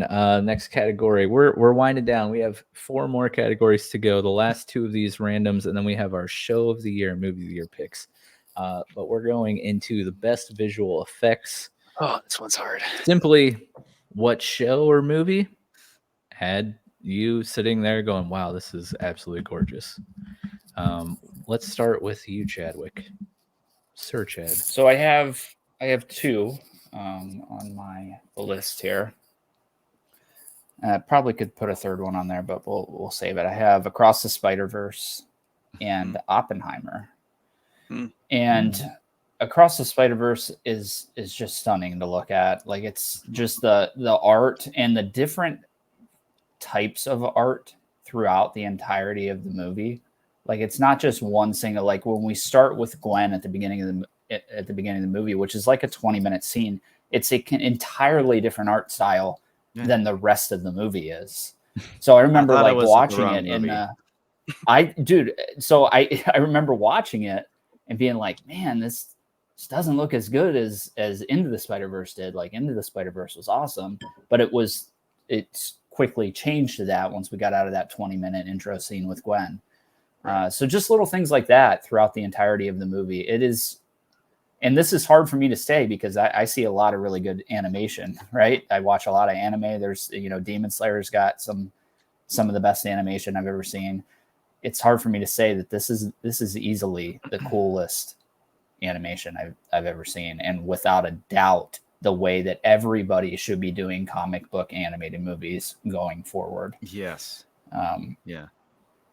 The other one is Oppenheimer, and doesn't seem like it would be a movie that is visually striking per se, but there are a lot of visually striking moments in the movie, including the fact that they were able to do the Trinity explosion on film without using CGI, which is a feat in itself and super cool. But yeah, it has to go. As much as I loved everything in Oppenheimer, it has to go to Across the Spider-Verse for me. Right on. Dad, how about you, sir? So I think I know, Chad, you were saying that like not Oppenheimer wasn't visually like vibrant or amazing or whatever, but there's something to be said about what you do with the tone and the feel and what you're trying to achieve.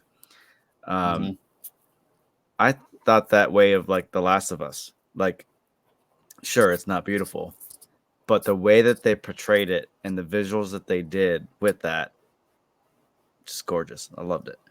Yeah. So that's obviously a nominee.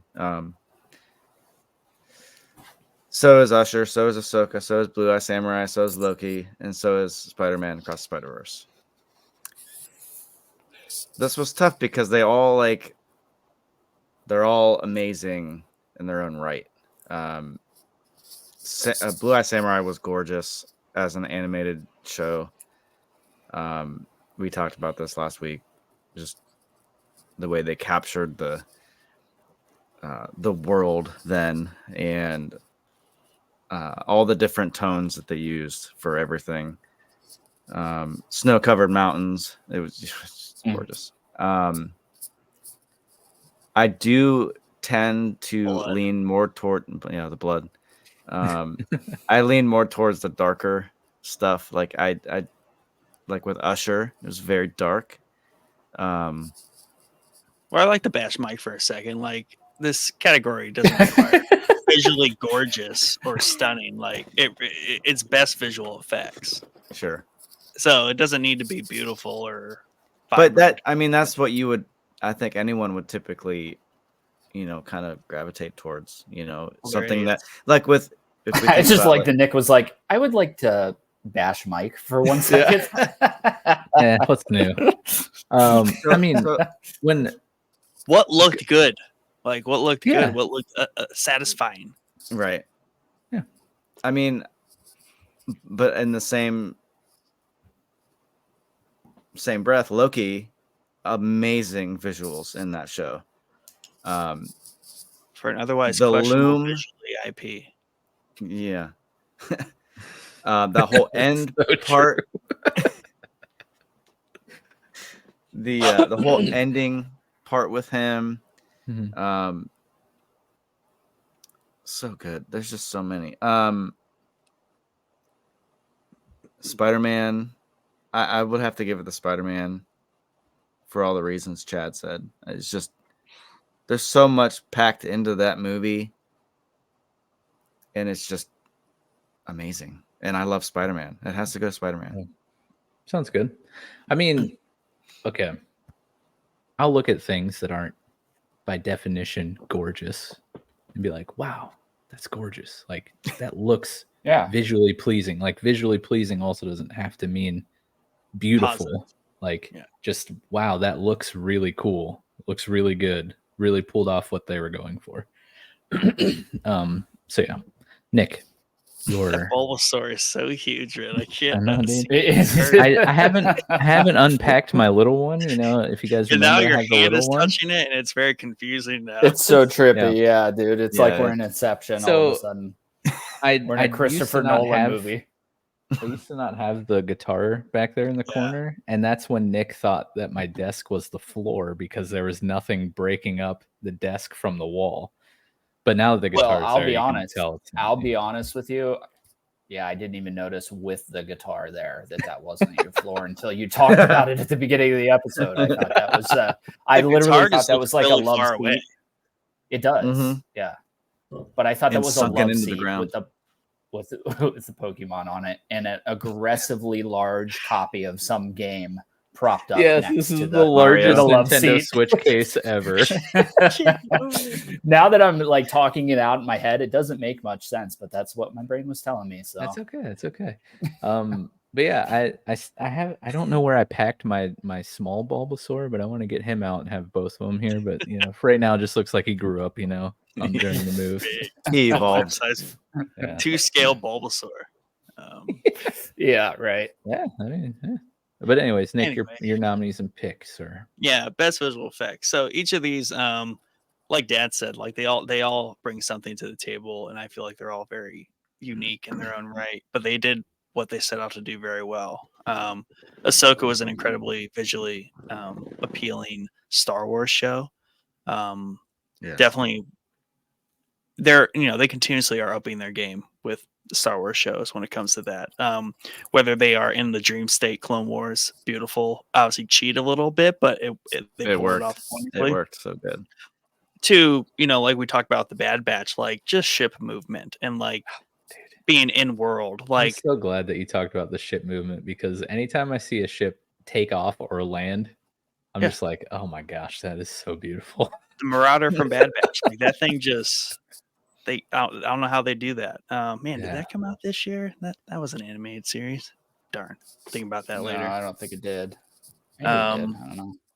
But yeah, Ahsoka was just great, and they also had a darker aesthetic. They were in a different, galaxy, all that stuff. Even the planet where the portal thing was at, like the it's redwood sleep, amazing. like it just looks good, right? And they do so well with that movie when they transition from the ground to like they're big on that now. Before it was just like a cutscene when they take off to space, but now it's like they show you the action from like literally the feet on the ground to we are now in orbit, and like they follow it the whole way, maintain perspective and all that stuff. Nothing looks wonky, even when they jump from like platform to ground on a moving ship, like so good. Last of Us, obviously they completely nailed the post-apocalyptic aesthetic, right? And it Mhm. felt so real too. Like everything was so detailed. So like no matter where you looked, it was just this whole painting. And even when they would do the purposeful shots, like the game would, even as like episode 2 when the building blows up, and all the zombies in it, like that ending shot is Oh, just so good. gorgeous. From like Yeah. the grass to the ruins to the like. I'm like, guys, you guys are doing too much. Loki, like Dad said, just incredibly consistent in an otherwise very inconsistent reality of time bending and Loki like twisting through like the ether, like and something that Oh, could be so very wild. tricky to pull off. They do it just fine. There's nothing where you're like, well, that looks jarring or stupid. It's fine. Which is weird because like It was very jarring. the simple stuff from other entries in the franchise were very jarring. Yeah. Yeah. Even like I watched one episode of Secret Invasion. Like the skulls are like a little bit abrasive to like look at in world. It just doesn't Wow. fit.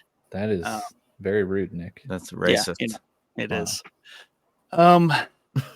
This one probably it didn't come out this year, but I watched it this year. Top Gun Maverick. That almost made my list. Yeah, like however you feel about Tom Cruise and like those movies, like that movie for one is amazing. And even if they cheat to get there because it's just like nostalgia and all that, Right. visually, if you like the first one because it was the 90s and they were just like showing jets like literally take off of aircraft carriers and, good music and lots of like sound, like the sound just it's just is it ASMR? Yeah. Yep. For military vehicles, like they nailed it. But they do some really incredible stuff in that movie in terms of just like literally flying jets and like it's intense. And Yeah, it all dude. looks correct too. For what So would good. other be wise, like if you think of like like I think of like the Bourne Identity. Never like some of those like spy thriller and like things that do it, they're not super grounded with like realism, where this is like 100% real. Right. I don't know what's not. Right. Like I think a few parts that should be, but Yeah.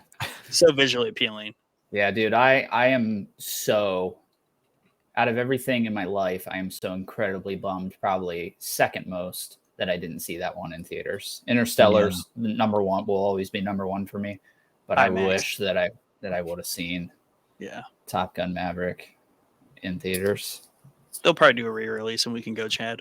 Yeah, I you hope go. so. I will say this is a really random side note, but I was thinking, obviously in theaters, of course, you have the massive screen, right? But one of the things that makes the theater experience so great for me is the sound and like just having the surround like up to like 37, my kids broke my Roku remote like a while back. So when we got here to Florida, I ordered a new one, which has a headphone jack. Because money just grows on trees down there. Yeah. Didn't buy a new one in Apparently. Ohio. Who's the floor? Yeah. It's like, I'm buying a new one. That's right. But yeah, it's convenient because the space is smaller than we had at our old house. And when I watch stuff, it's usually late at night when everyone's asleep. And I'm like partially deaf, so I have to like watch with stuff turned up really loud, which would probably wake everyone up if I were to be watching stuff without headphones on. But man, being able to plug these in to my remote and then watch something, Yeah, man. It's awesome. It almost recreates the theater experience. Yeah, it really because does. These Crushers, I mean, are amazing headphones, aside from the fact that they recently broke for me. But like sound quality, bass wise, like these things are amazing. And then like watching All Quiet on the Western Front, where there's like tanks, shooting missiles, explosions everywhere, and the gunfire, like it just in being able to hear all of that the way that it probably was most intended to be heard. It really has been a game changer. Having that headphone jack on the Roku remote, didn't think it would be a big deal. Yeah. Huge deal. Yeah, it's funny that you say that because I literally did that when I watched Oppenheimer. I had to do it when I watched Oppenheimer because I'm sorry, Christopher Nolan sucks at mixing his movies. I'm just gonna say it. So does You're he does. so terrible at it, dude. The music's way too loud. I can never hear what the hell is being said in his movies. I literally had to. What'd you say? I need to do that for Dune. Dune's horribly mixed too. Like Yeah. they're super quiet. Mm. There's this like constant like bass line that's in the movie, and that's all you hear, and it just puts me to sleep. So I need like I need the other like tiers of the sound mix. Right. That I don't get. Right. But anyways, make your pick, Nick. I didn't mean to derail Hey, that man, whole thing. I'm swear I'm gonna make a pick, but I just realized if anyone's ever been to Mike's house, there's the picture of the bull in the background, and I remember how big right that there. picture was Right there. at his old house, and it's not a small picture, but good lord, it looks tiny in this It wall. does. Like your It's my house is- camera, guys. You were in my old Your office room. studio. Okay. Yeah. That looked aggressively was large. not as big as it looked on. That sounds wow. Pause. Yeah. The room was We not get it. as big We get as it it. looked on screen. You're definitely having that effect here, even though Bulbasaur really is this big. He really is this big. I don't know. Everything else, the depth, like that wall looks like it's like a mile away. It's Yeah, really it not. does. It's really not. Guys, it's only like 40 feet away. It's whatever. Yeah, it's only like Anyway, yeah, Fall House 4,000 Usher square foot condo. because they had some good visual effects in there for Yeah, they the did. horror genre. Like their aesthetic was crazy, and they did a lot of visual cues off of the story that was going on around it, which was super helpful to your brain as you watched it to really man, the trip you sounds. into it.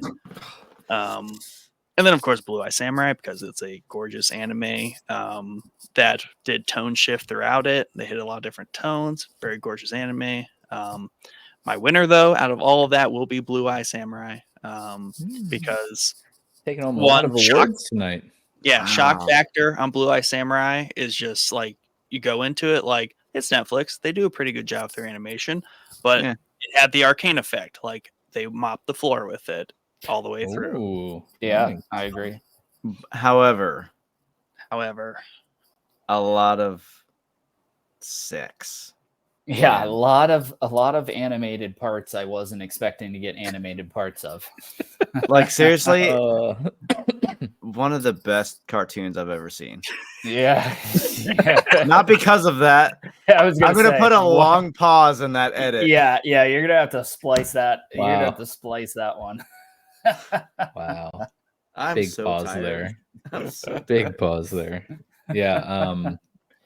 yeah, that's interesting. But you're picking Blue Eye Samurai, huh? oh yeah, Good Nice. pick. Good pick. My nominees here we have All Quiet on the Western Front. Not a beautiful thing to look at, but the way they use the set pieces and man, that was just a disgusting movie. Like World War I, all trench warfare. So it's just literally trenches full of mud and bodies and liquid, and it was disgusting. Everything was dirty. It just, man, they just crushed the visuals for that time period, the environment, the setting of everything that's happening in warfare. Man, it's a phenomenal movie.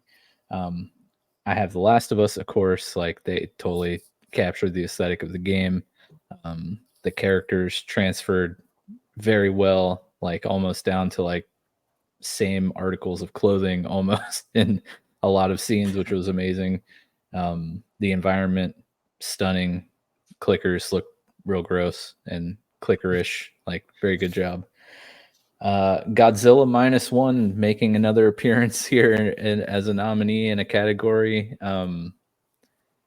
Is it wrong to say that like a lot of times foreign films don't have like necessarily like the biggest budget to spend on things like CGI and visual effects like that? Or am I like off base? You're a little off base for 2023, I think, but in the past, Yeah. yes, I think I would agree with you that most foreign films don't have the budget behind them. Dude, Godzilla looked so sick. Like Yeah. It looks very really good. detailed. The CGI was amazing. His like atomic breath was super rad. There were, I would say my one knock is like Godzilla has like very human eyes, and like he didn't blink at all. So it was like very weird. His eyes are just like perfectly round, like always open. But like outside of that, there are just immaculate details when it's like roaring and like its mouth and like cheek flesh and whatever, and like teeth are disgusting, and there's like Godzilla saliva like dangling off his teeth, like just looks incredible. It was amazing. And then I also have an animated one on there. I threw Scott Pilgrim Takes Off in there because that art style is like straight off the page of Edgar Wright, of Brian O'Malley's graphic novels that, of course, the show and movie were based off of. It's just beautifully animated. It was amazing. I'm gonna have to go with All Quiet on the Western Front though for best visual effects. They just crushed it. Go watch that movie. It's great. Feel disgusting and like feel like you need to take a shower after you watch that movie. Damn. It's just everything is covered in mud. Like it's just so muddy. Yeah. I'm not down for that. That was that's why I hated freaking Resident Evil 7, because I'm like a germaphobe, and that game is everything is so freaking dirty in that game, dude. It just grosses me the hell out. That was the scariest part of the game for me. Dirt. It's just the dirtiness, man. That's awesome. Yeah, there would be some parts in that movie that would make you cringe then. Oh, like, I guarantee it. Yeah. they're like drinking like cloudy, muddy trench water. Yeah. Chad would be like throwing up. Like Yeah. this might as well be 30 FPS. What am I watching here? Yeah, All Quiet on the Western Front wins for me. And then lastly, we're just gonna go with the best cast. Like you can't imagine that they were able to get all of these actors into the same room on the same project. I'll start off. I'm just going to announce my winner. It's hands down Scott Pilgrim Takes Off. Let me read some of the main cast here. Well, of course, you have Michael Cera, you have Mary Elizabeth Winstead, you have Kieran Culkin, Chris Evans, Anna Kendrick, Brie Larson, Allison Pill, Aubrey Plaza, Jason Schwartzman, Brandon Roth, Mae Whitman. Then you have some amazing cameos for the animated series. Will Forte, Weird Al, Simon Pegg, Nick Frost, Finn Wolford, just to name a few. I don't know how they had the money to pay all these people. They did it for fun. Yeah. Yeah, I mean Edgar Wright does have like he's got some weight to his name and his project. So, and I after watching the show, my YouTube algorithm was filled with like a lot of shorts, you know, about Scott Pilgrim and stuff, and there were a lot of shorts from the cast that were like, my time filming the movie was like the most fun I had had with a group of people that like when it was over, I was legitimately sad and like depressed because I didn't get to hang out with these people anymore. But yeah, that cast is just, it's wild. It's wild. So that takes my pick. Nick, why don't you run through your nominees and your winner? Oh yeah, I mean, great cast. You know, for The Crown. Crown has a great cast on it. Always have. And Ahsoka, as we talked about, great cast there. Crushing it. Loki, also a very good cast. Just because Owen Wilson is in there, just studding it up, saying "wow" in his mind.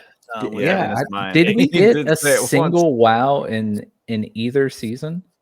every time he goes to speak, there's a "wow" inside of his mouth. He just doesn't let it out. It's like it's like in the when he breathes Yeah. when he speaks. That's where it's at. It caresses every word that exits. It's an It's just exhale, all man. bundled in an invisible wow.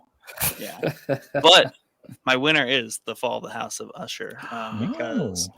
that cast, while not like necessarily like star power, quite like Scott Pilgrim, but that cast, I'm not surprised they got together because that's just how They do every Mike Flanagan thing essentially. everybody playing a thing. But Mm. they have just great chemistry and they play their characters so well in with each other that it's incredible that for as little screen time as probably most of them get, the impact on the story and their performances just really kind of just always shine through. Like they're all so memorable, and obviously a lot of that is writing, but a big part of that is acting.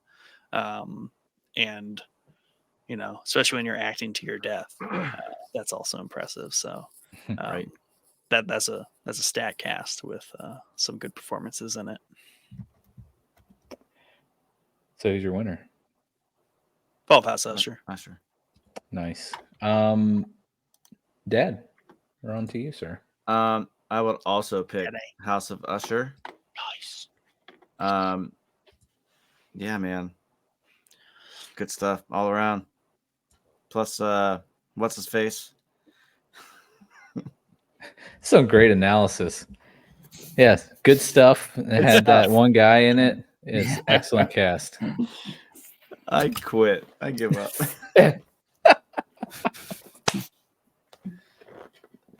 And I can't stop turning. I am so tired. I'm sorry. I'm so freaking tired. Mark Okay, Hamill. You want to see what the what your survey said? Yeah, Mark No, Hamill. it was something else. It was Loki. Wait, no, it was Last of Us. Yeah, it was The Last of Us. Mark Hamill. No, Mark Hamill. Like these, yeah. Stuff. Not seeing any other of Flanagan's shows. Is that show good? Is that good? I haven't watched it yet. I was catching bits and pieces of it at the fire department. I was like, man, this looks weird as hell, but It is, but Yeah. it's so good. yeah. Yeah, there's a reason why we picked it as Right. That's Yeah. fast. Yeah, that's true. yeah, some great happening there. I feel like Joe Biden. Oh my god. Yeah. You Oh need my to shut gosh. this guy down. That's like, hilarious. right now. Is that an Uh, age joke or never mind? I keep tripping over my words. I'm so tired. uh, Joe's Oh, just sorry. old. I'm just tired. Are you Joe Biden old? He's tired and old. I'm Oh. 40. That's not old. He is like 100. what if he was actually just like 52? Yeah, then he's got some major issues. Dude's looking pretty rough. Nick, where would you rank Usher in the Flaniverse for Chad? Oh man, You can't say that, Dad. You just said you haven't seen any of the other. dude. To him, it's number one. To him, Well, it's I mean, number that's one. true. It's the only one. That is factually true, I guess. Only one. Was there 5 or 6? I'd definitely give it like a 2 or a 3. Okay, Like, it's in pretty the, good. the upper half. It's probably like the 3. Yeah, it's in the top half. It ain't no Nice. 1 though, but and it Mm-hmm. probably it realistically probably isn't a 2, but I don't know. It was pretty good. It's Um, a strong. It's Yeah, not. I It's keep not. meaning It's to not toward watch the it, bottom, too. Chad. It's Yeah, not I toward keep- the bottom. Keep meaning to watch it, but I was a little burnt on the last one. What was it? Midnight Club. Midnight Club. Yeah, Yeah, but we yeah. we talked But ourselves then into loving. we ended up. We did talk talking- ourselves into loving it. Yeah. Yeah, that was a very interesting exercise that we did in that Yeah. episode. It Because really we all was. were like, "Yeah, I'm not really sure about this one," Yeah. and then by the end, we're like, "Actually, Actually, it's pretty good. yeah. I liked it." It's really good.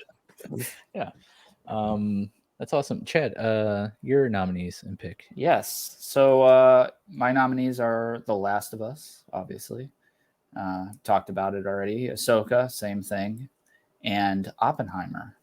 And for my money, without a doubt, it's Oppenheimer. Nice. I'll go through the cast list just like just like Mike did. I'm going to butcher names. You're just going to have to get over it. Cillian Murphy? That seems wrong, but we'll go with that. Cillian right. Murphy, Emily Blunt, Matt Damon, Robert Downey Jr., Whoa. Josh Hartnett, Casey Affleck, Yeah. Mr. Robot, Nice. Rami Malek, however you say his name, Jason thought Clark, Ashmel was in it. Solo, Han Solo from Solo, not even going to attempt his name. Black Widow's sister, not even going to attempt her name. So super stacked freaking Florence cast that we have. Pugh. Super- You can't Yeah. say It- Florence Pugh. Pugh. I didn't know Pugh, Puff, Pudge. I was like, Pudge. whatever. Yeah, Pudge. Pudge. So she's in it. She, like, for whatever reason, the past like week has popped in virtually everything that I've watched for whatever reason. I don't know what's happening there. I watched something Darling. Alden Be Enrich. careful. Yeah, Eldred. Yeah, whatever, dude. I can't pronounce names. So Hey, he's tired too. Leave him alone. yeah. But yeah, Wait, super that stacked movie you're cast. talking about. What's that movie Yeah. you're talking about with Florence Pugh that you just said? Yeah, it's 'Cause I remember wanting to see don't that. worry, darling. I think it's Yeah, Oh, I remember wanted wanting to watch that, but I dude. never it's did. Trippy. it's like a Black Mirror episode, dude. 100%. Yeah, that's been I on could my list. I Easily need to see watch it. that. Easily see it being a Black Mirror episode. I thought it was great. I loved it. What'd you watch Absolutely it loved it. It's a great question. on? You stream it somewhere though? You didn't, like, HBO. buy it? Yeah, I definitely streamed it somewhere. Okay. Let me look. Interesting. I can look. But yeah. Anyway, my pick's Oppenheimer. Awesome. Yeah, that is a pretty stellar cast. Let's be real. That's a stacked cast. Yeah. yeah, bro. HBO, or I'm sorry, not HBO. Max is what Don't Worry, Okay. Darling is on. Okay. Great movie. Great movie. Yeah. I want to see that. So let's go through the survey picks for best visual effects and best cast. So BioAssassin, he put The Boys Gen V for best visual effects. Ben from Dragoon Effect has The Marvels, just shocking. With having not seen it, fully prefacing my statement, but with the history of Marvel's recent CGI snafus, it's interesting that Marvel's is thrown in there. And then Discord has Super Mario Brothers. Did not see that, but I mean the trailers looked beautiful. So Oh, so good. I think it's on Netflix now, actually. Best cast survey has BioAssassin. He said Twisted Metal. Oh, Ben yeah. from Dragoon Effect. Not He bad. agrees with me. Scott Pilgrim takes off. Wise man. And Discord says Reacher. So, I believe that's a show on Prime. Yeah. But now we enter into the promised land here. Movie. Movie first? Okay. Yeah, we're the show boys. All right. Well, Nick, start us off with your nominees and winner for movie of the year, which you did watch movies this year. Yes, we know how you feel about movies. I've watched like 5. I haven't nearly watched all the ones that I probably want to, but I just can't find them. I just don't know where they're at. I only want to watch them while they're in movie theaters, and I don't really go to the theaters. That That's a definitely problem. presents a little bit of a problem. Yeah. Yeah. And then they leave the theaters, and they leave my mind forever. And it's like, oh, I never saw that. So this is going to be a mixed bag of just like stuff. Ant-Man and the Wasp: Quantumania. I did enjoy that. I think more than most people. It was cool. Elemental on Disney animated thing for most for kids, but it was cool.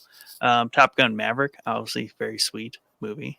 Clerks 3, fun, good movie, good follow up in that trilogy. They did not degrade themselves milking that. Good. Is good it the Kevin end? Smith. I don't know, it could be another one, but seems like the end. Unbearable Weight of Massive Talent, which is my winner. Nice. I want to watch that so bad. Best movie I've seen all year, just because like the meta on Nicolas Cage in that movie is just fantastic. And then Yeah. obviously, of course, meme power, meme and gift power is Right. always a swinger around here. So, yeah, that was the standout movie for me of the year. But granted, I have not seen like the AAA blockbusters that Mike and Chad have seen. So it would probably be Oppenheimer if I had seen it. That's okay.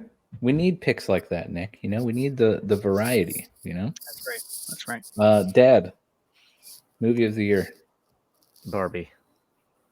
Seriously? That'd be cool. No, Barbenheimer. both of them. You can nominate that. I didn't watch either one of them. I did watch Blue Beetle, Okay. Across the Okay. Spider-Verse, and Five Nights at Freddy's. Whoa. Um, And the winner is Spider-Man. Nice. decent. I mean, I enjoyed. I don't go to the movies often. I usually wait. But I've been watching more shows. Like I feel That's like right. there's just so much more to like experience, and it's a lot cheaper. Is it? I want to believe it is. So it is. That's a topic for another night. Yeah, my pick Spider-Man, obviously. Just phenomenal. I love Spider-Man. This was such a cool take on Spider-Man. I feel like this has been the year of Spider-Man for me. Yes, I You would have agree. been consuming a lot of Spider-Man stuff. Indeed. Chad. No fault of anyone here. Yeah. I'm not faulting anyone. I'm thanking So someone. I only saw 2 movies really worth putting on the list this year. Mommy. I put a third one on there just to put it on there because it didn't really show up anywhere else. So I have Oppenheimer, Across the Spider-Verse, and the Demon Slayer movie, which came out this year, which felt a little catfished on the Demon Slayer movie, not going to lie.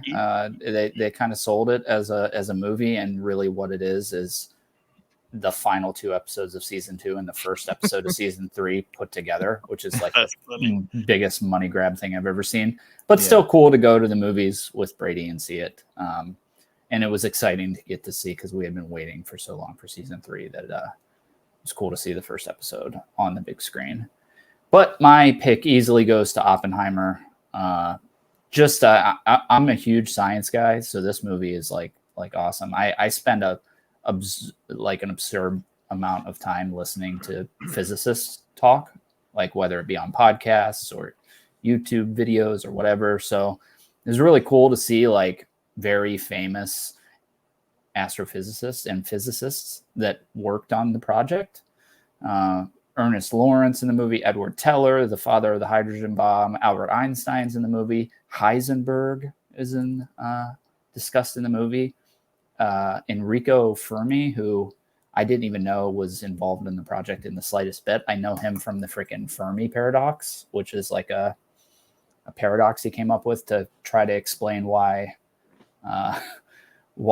there is no evidence of any alien life, but a high likelihood that it exists. So that's what I knew him from. And I'm like, I didn't even know he had anything to do with this.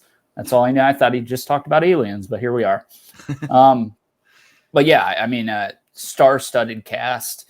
And for a movie that is, I mean, I had to look up the time, every bit of 3 hours. It felt quick, man. I mean, it's a Nolan movie where it's long, but it feels very, very quick. And also I want to point out that for a movie that really doesn't have a lot of action in it, it keeps you glued to the edge of your seat with the way that it is presented and the way the story is presented. Just really wish Christopher Nolan would get a different audio mixer because it's just not working anymore, bro. I'm sorry. It's just not why I literally had to put headphones on to watch your stupid movie because I couldn't hear what was being said. So, figure that out. And you're already one of the greatest directors of our time. But if you figure that out, maybe you will be the greatest director of our time. So Oppenheimer's Hands my down, pick. no questions asked. Yeah, I need to see that. It's great. Yeah. Let's see. Movie of the year. So, my nominees are Killers of the Flower Moon, Godzilla -1, All Quiet on the Western Front, and then a movie that I just finished last night, Netflix, Sam Esmail original, Leave the World Behind. So if you don't know, Sam Esmail, Mr. Robot, of course, gotta watch it. Also, he confirmed in an interview with E that it is in the same universe as Mr. Robot, and there are several Mr. Robot Easter eggs in the movie, which were super cool. The first one, and only one that I visibly noticed without like looking up and being told that it was an Easter egg, they reference, they talk a lot in a few scenes about hacking power plants. And specifically, they say something like, "Oh yeah, that one incident in New Jersey, the New Jersey power plant." That's And I was like, "That is 100%. They are 100% referencing Mr. Robot right there." And it turns out that is exactly what they're referencing, which was super cool. I've talked. Oh, I forgot one. Sisu was another really awesome one. That was basically like what the Finnish John Wick. Oh where, yeah. Okay, I remember. I watched way more movies than I watched shows this year, which we can get into after we hand out the Show of the Year award. Maybe we can talk about watching trends for the year or whatever, because I have a few interesting observations I've noticed about myself as we were going through this show. I've already talked about All Quiet on the Western Front. Godzilla was amazing. I didn't talk about like why I like this movie so much. Obviously, like I'm a sucker for kaiju films. Like Godzilla is super cool. Love seeing like big monsters wreck shop and stuff. But this one in particular was like very rich in story, which I was not expecting at all.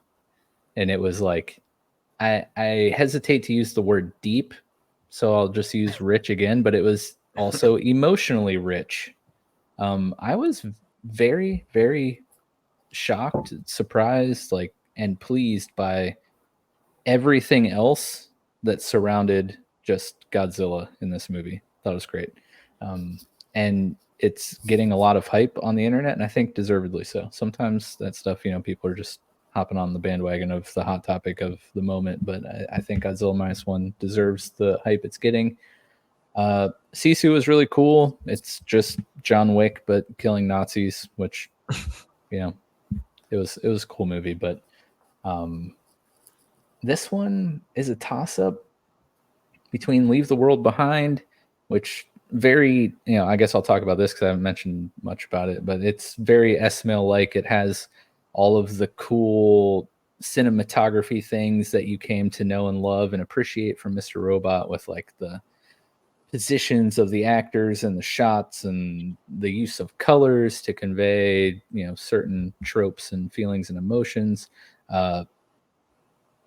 He broke this movie up into acts, much like that amazing episode with Vera and Krista and Elliot in the apartment. And the music, the score of this movie was also very similar to that episode and a handful of others that felt very theatrical in use of like orchestral music instead of like just, your normal songs off the radio or whatever. Characters are really cool, has cool commentary. But man, I did not expect this to take home so many of my awards, but All Quiet on the Western Front, I'm gonna have to give it to this. That movie freaking ruled. And it was just a really great commentary on war and how just disgusting and brutal in all senses of those words. It was very, very, very, very sad. And the fact that was like a reality for the people of that time in World War I, and then again in World War II and wars like Vietnam and stuff. I want to say the movie is based off a book that ended up winning like a Nobel Peace Prize, and like the guy was ostracized in Germany because it was about the German army, and it portrayed Germany and the army and the leaders in a very poor light, and that obviously not a very popular opinion over there. So yeah, it was really good. It's on Netflix, so if you have Netflix, give it a watch if you like war movies. Yeah, that's definitely on my list. Yeah, it's definitely on my list, and so was Leave the World Behind. I actually started Leave the World Behind the other day, but I was doing something else, so I was catching bits and pieces of it. Yeah. Looks really good. I did not know the slight nods to Mr. Robot, which Dude, makes it. I won't say much else, if you're intending on watching it. I only knew that it was an S-Mail movie. I didn't know that it was officially like tied into that world and the Easter eggs that exist in it. After I watched it and heard the power plant thing, I was like, okay, I got to look up, see like what's going on here. But I won't say anything else because you guys should watch it. It's good. It's fun. Okay. But All Quiet on the Western Front wins for me. Have you seen a lot of like war movies like that? I wouldn't say war movies are like my top genre of choice, but I like them here and there. What makes you ask? Do you have others that you would recommend or think do those things pretty well that I should watch? Yeah, I could probably generate a list. Those are just like those are hallmarks of like good war movies, and there's quite a few of them out there. So I was just wondering if you were a connoisseur of it, or you were just kind of really taken by that style of movie. No, I would say I'm like probably somewhere in the middle of the road of that. What about you? Is that kind of like your cup of tea? It definitely used to be. I used to watch a lot of those. I've been kind of off that track for a while, but there's been a collection of like Dunkirk. I want to watch that. Oh yeah, Dunkirk's great.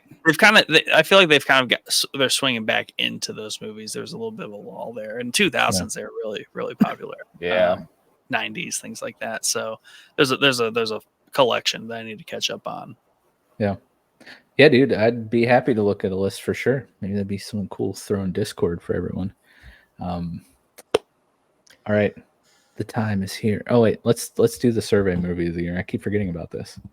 Bioassassin. He picked Renfield, and he gave a reason. He said Nick Cage was great as Dracula. The story was a good concept, and the cast was awesome. I remember seeing trailers for that movie. It looked pretty wild, so glad he liked it. Ben from Dragoon Effect actually did pick Barbie as his movie of the year, Nick. So there you go. And then Discord agreed with Chad Oppenheimer for their movie of the year. Wonder how many people had to pick Oppenheimer for Discord to pick that as their movie of the year. But right. Let's move on. The real reason Nick is here. Show of the year. And I will let you do the honors of going first, my friend. Actually, no, I'm going to let you go last because you're probably the most passionate about this.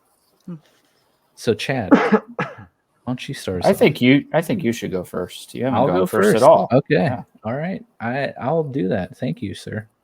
So I have 3 nominees: Beef, The Last of Us, and Severance. All phenomenal shows, obviously. And they all hit the mark for their target for their subject matter. But I have to pick Beef as show of the year because it just like came out of nowhere. Absolutely wild concept that like when you read the synopsis of it, I'll try to pull it up here real quick. You're like, wow, how do they make a show about that? But man, it just like crushed everything. Here's the one sentence from IMDb. 2 people let a road rage incident burrow into their minds and slowly consume their every thought and action. Yeah, it's just, man, great show. Cannot recommend this show enough. And I don't know if we'll get another season, like I said earlier, if this is just a one and done, but go watch that show. It's amazing. Chad. So I have 4 nominations. Ahsoka, obviously, all the reasons we talked about. Won't be too long-winded on these because we talked about a lot of these. The Last of Us, Invasion, and then Demon Slayer season 3. And I'll touch on Demon Slayer a little bit just because if you really want to get in the weeds of it, Brady and I did a companion series on it, so you can go watch that. But yeah, it's just I mean, this is the tip top of Japanese animation currently. The animation quality of the show is just through the roof, and you can tell because it takes them forever to animate it, it seems. But my show of the year easily goes to The Last of Us. Good I choice. can't not give it, because for all the reasons we talk about, and for finally, I don't know if I want to say first to do it, but maybe, yeah, I'm going to say first to break the mold of video game adaptations being shit. Yeah, Which this I is think, not. I think that's Right. that's a pretty fair comment. I believe I can support that. So easy pick for me. Dad. I would agree with Chad.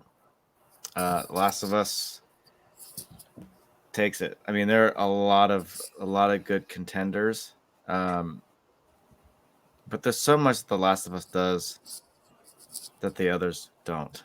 I know that's profound. Like for one, being better than the others. Yeah.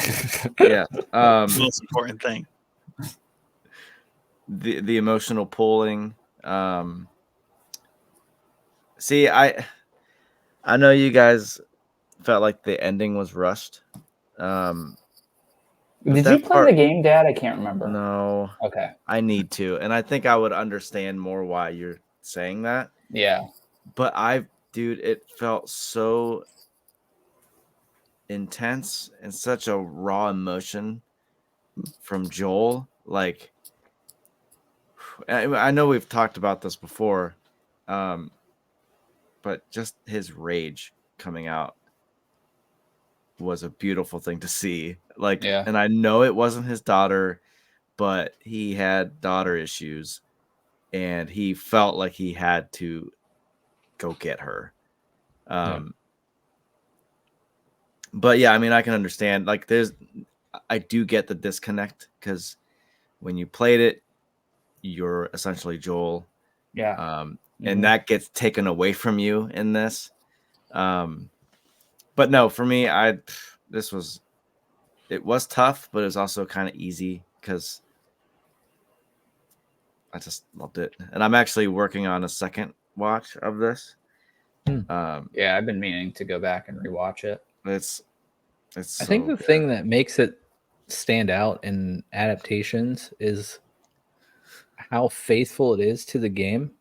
100%. Yep. And that actually Ads. turning into like excellent quality TV. Right. Well, adding to because the game. and the things that they did add like were good. Yeah. Whereas They like got every adaptation that we've seen before, whether it was an attempt at a show or a movie, it was so like completely opposite, essentially the narrative that you get in a game. Yeah, like Resident Evil. They changed the entire essence of the property, and you're like, why did you even slap the game name on this? Right. It's not even the same thing. Yeah, you could have just made a new thing with new characters and called it something else. But that is, to me, like the most shocking thing about The Last of Us is like it's excellent, but it's also like a very faithful retelling of the story of the game, which is mind blowing in the realm of like what we've gotten before. Yeah, which it shouldn't be. Like it shouldn't be mind blowing. It really you know what I mean? Just shouldn't. do the after all this time. Yeah. Just do the stories in the games. Like you see that it worked for The Last of Us, and you see it didn't work for Resident Evil. So which lane are you going to take? And I've said this before. I'm going to say it again. Like, yes, perfect adaptation, but also it could stand on its own. Like, oh yeah, for sure. There's not plenty of people that watched it that never played the game and loved it, including you. So yeah. My pick of the year. Yeah, absolutely. Yeah, it totally has that effect where it's like you watch that show and by the end of it, you're like, oh, this is based on a book. Cool. This one you get to the end, you're like, oh, this is based on a game. That's crazy. Yeah. Need to go Yeah. play it. Yeah. All right, Nick, your time has My arrived. time to shine. Oh, Yes. okay. So my nominees are Fall House of Usher, right? Ahsoka, Loki, The Last of Us, right? We've talked about all those at great Yes. length. I think they all bring something great to the table. They're all very enjoyable shows in their different rights.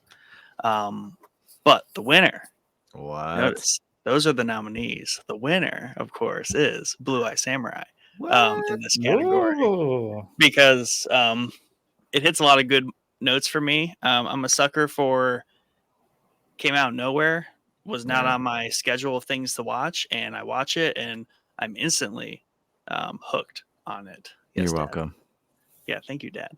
So no notice on that. So another Arcane effect there, where Arcane knew it was coming, but like did not expect it at all to be like one of the best animations I've ever seen. Yeah. Other good note it hits for me is the general, like obviously the aesthetic, the samurai thing, great, right? Especially the first 3 episodes where we're just like the lone samurai that Chad always talks about roaming on Yep. a quest from town to town. Completely nails that. And another great thing that it does as a period piece is, and we talked about this on the episode last week, is it was made by French and Americans or something to that effect, but not a Japanese production. They focus on things that we would find intriguing about Japanese culture in the Edo period. Whereas like Japanese would not find these things interesting and don't talk about them Right. really. So the period piece elements of this show where they take weird sidebars to focus on, but it fits totally in the way they set the show up are just phenomenal. And it has me like Googling things. I'm like, oh my God, like what? Like it's great as a period piece. Mulan effect.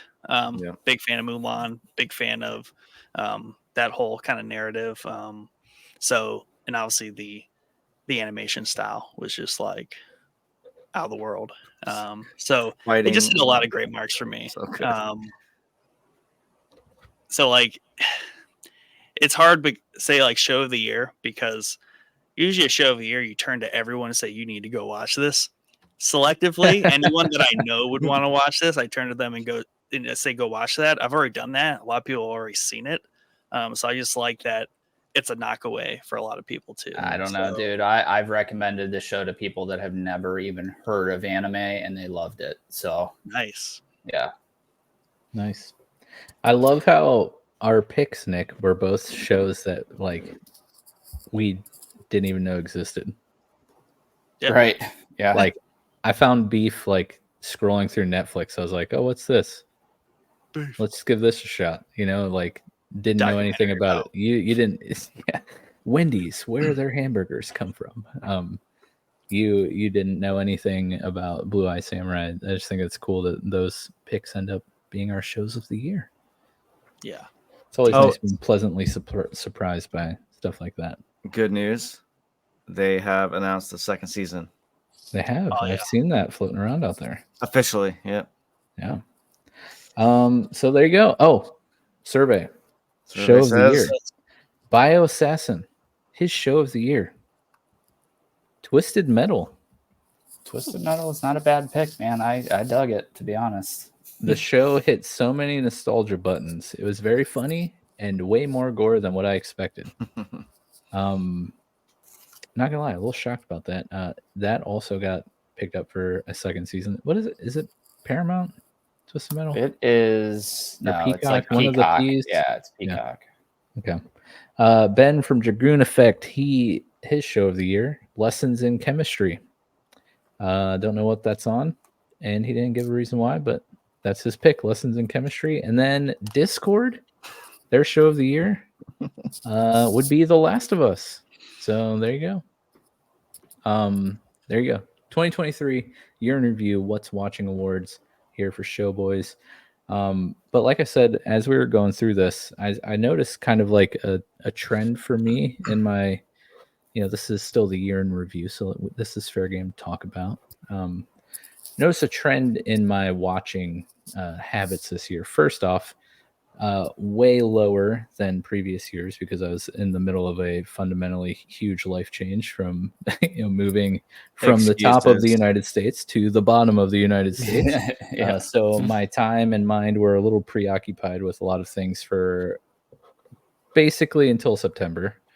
So that kind of cut out like 3/4 of the year for me. But I noticed a shift in watching shows into watching movies, and I think that is due to my lack of time being able to be invested into, like, I know that I said a little while ago that I watched All Quiet on the Western Front over like 3 nights. I watched Leave the World Behind over 2 nights. But I was able to do that in 2 and 3 nights as opposed to getting through an entire season of a series, take like a week or so. There's less time commitment for me to watch a movie than it is to watch a show. I'm not saying movies are better than shows. I'm not saying I dislike shows. I'm just saying I've watched more movies this year than shows, and I think it's probably because of those factors. Plus, before I left Ohio, I was going to discounted Tuesday nights at the Cinemark theaters with my father-in-law and brother-in-law, watching a bunch of crappy movies that I'd never had any interest in watching, but went on a weekly basis in attempts to just spend as much time with those knuckleheads as I could before I left. And now here in Florida, there's a movie theater like literally a mile down the road. Like you take 2 left In your turns. complex. Yeah, it's actually It's right by the pool in the Rubber neighborhood. Bowl. But no, it's interesting because it's a Regal theater. I'm used to Cinemark theaters, but they also have discount Tuesdays, which is nice. So, take advantage of that. I went and saw Godzilla -1 there by myself the other night, and it was glorious. If you've never gone to the theater by yourself to watch a movie, be a real man or woman and go by yourself and watch a movie once at the theater. Dude, amazing. I did that one. I did that for one of the Star Wars. It might have been I saw Rise of Rogue One by Skywalker. myself. And I bought the ticket. I was like, dude, this is gonna be awesome. When I bought the ticket, it was at the bistro. When I bought the ticket, I was the only one that had bought a ticket, and the showtime was like in 5 or 10 minutes. So I was like, dude, this is gonna be so awesome. I'm gonna go chill, be by myself in this movie theater. Nobody else is gonna be in there. Walk into the movie theater and immediately got tackled by somebody that I work with. And I'm like, gee, of course. Like, of course, somebody I know is in this fucking movie theater right now. But yeah, it was cool. And on top of that, like, I've noticed, I don't know if it's a yearly thing or maybe like a bi-yearly thing, but the pendulum for me swings from like watching stuff to like playing stuff. So like the last year, especially in 2023, I played a lot more games than I watched. Yes, and like that, maybe the end of 2022 or most of 2022 was a similar thing where I was playing a lot more games than I was watching stuff. Yeah. Well, I think just for this year alone, it's like it's been a pretty weak, in my eyes, pretty weak year for movies and shows. You know what I mean? Where it's been possibly the best gaming year that we've gotten in the past 20 years. 20 years So, easy. Yeah, I think there's a lot of validity to that statement too, with like on both ends, but I think especially on the show and movie side of that spectrum, I do think it's been a very, very weak year. But yeah, do any of you guys have you noticed any like odd trends in your watching or playing or anything? And Nick, you're usually pretty observant when it comes to that kind of stuff. Did anything shock you about your consumption this year?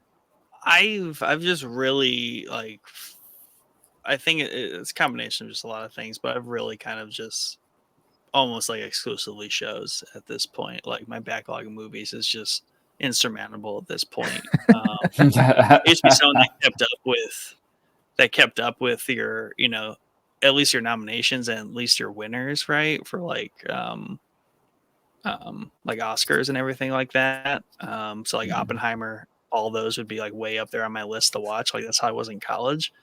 But now, yeah, I just watch shows, and like I think like the hallmark of that for this year was like watching The Sopranos. I've become a lot more methodical in how I watch shows, and like it's easy for me to carve out 40 minutes to an hour a night and just like breeze through a series fairly quickly. So, and still do other things in the evening at the same time. And I think that's the key for me because I have like a wide collection of things I like to do with my time in the evening. Like easily there's 3 things every night that I want to do. So like a movie would nuke 100% of that time and arguably not be good. So I still just like guarantee 3 things that are good that I want to do. So replacing those 3 things with a questionable one just always loses that math. Yeah. What about you, Chad? Anything? I mean, I feel like I don't know. I might be like trending on the opposite of Nick, where it's just like the overall time commitment for a show. I'm just not really willing to do. I'd rather just pop in Oppenheimer for 3 hours and be done and get a full story and move on with my life. But that changes. I mean, I bounce back and forth all the time, and I am watching shows currently, so it all depends. But I knew that I had to get Oppenheimer in before we did this because I had to give it a fair shake. I did that with a video game as well that we'll talk about next week. Nice. I had to rush in one of those for a fair shake at all those categories. So, Yeah, I kind of kicked myself in the butt because I really wanted to watch The Creator like really bad. I really want to see that. Yeah. And that was going to be the first movie down here that I was going to go see by myself. But like the Tuesday, I was like, you know what? I got some time. Let's check it out. It was out of theaters. I was like, dang it. Bummer. So then 2 weeks later, I went and saw Godzilla. But I really want to see that. Yes, Michael. And do you question I just asked everyone else have an answer? Yeah, it's trend for this year is buying video games after we talk about them on the podcast. That's his trend. It's funny. I was gonna say that, and I was gonna say my love for samurai stuff. Yeah. Yes. Chad has been a big influence on it this year. Yeah. Huge influence. Which is funny that I recommended Blue Eye Samurai because I figured you would say something about it first. Yeah, dude, it is funny. Yeah, but I mean, the whole samurai thing's catching on. I freaking love it. It's so good. Yeah, I'm happy for you. It's a That's trend awesome. I can get on board with. The other thing that I'm going to start doing now is much like I track my games I play every year. I'm going to try to start doing that with what I watch. I don't know how successful it'll be, but it's a good idea. Make this the game tracking thing. Sure. The game tracking thing came about because I made a list of games where I potentially wanted to stream, and then I was like, okay, I beat that one. Then it just turned into every game I play, I put on this list, and then when I beat it, I move it up, and it's been very nice. But yeah, you guys have anything else you need? You feel the need to get off your chest before we close out the episode here? No? All right. Well, thank you guys for tuning in to the 2023. I don't know why I said 2023. For the 2023 Year in Review What's Watching Awards. Make sure you subscribe here to YouTube. Like and follow and rate us on the audio platforms if you're an audio-only listener. Join the Discord, check out our website, showboysmedia.com, and check out Pokeboys Season 3, currently going right now. Dad is playing his first Pokemon game, full playthrough. Chad, oh my gosh, this is the first time I've gotten to talk to you since we started this. So yeah, Chad was almost going to be one of our guest hosts for season 3, because you mentioned you wanted to get into Pokemon, and I know your love for samurai and feudal Japan and stuff. And this game, like, literally is all that mashed into one. Yes. And I'm super sad that you weren't able to join us and get it figured out. But man, I hope one day you will be able to play this game because Dude, it's awesome. it's top on my list for Pokemon games. I got it to run on my phone. Well, maybe Dad can show you how to do that. Yeah, I can walk you through it. It's funny that it runs on your phone, but not the Steam Deck. I think what the hell is going on there? I don't know. I think it's a Linux thing. I don't know what operating systems phones. Because it works on my PC and my phone, but not Steam or not the deck. Bizarre. But I decided, I don't know if you had the chance or desire to listen to any of season 3's episodes, but I decided to honor you, even though you're not there with us physically playing through the game. I nicknamed all my Pokemon after Ghost of Tsushima characters. Oh, I love you, it. Chad. So, love it. Thank you. Yeah, go check that out, guys. And we'll see you next week where we go over our 2023 year in review, what's playing awards, all video games. Make sure you fill out the survey. We'd love to hear from you. And leave a comment here on the video letting us know your picks for the What's Watching Awards. But until then, we'll see you next week. Have a wonderful morning, afternoon, evening, whenever you're listening to this. Bye.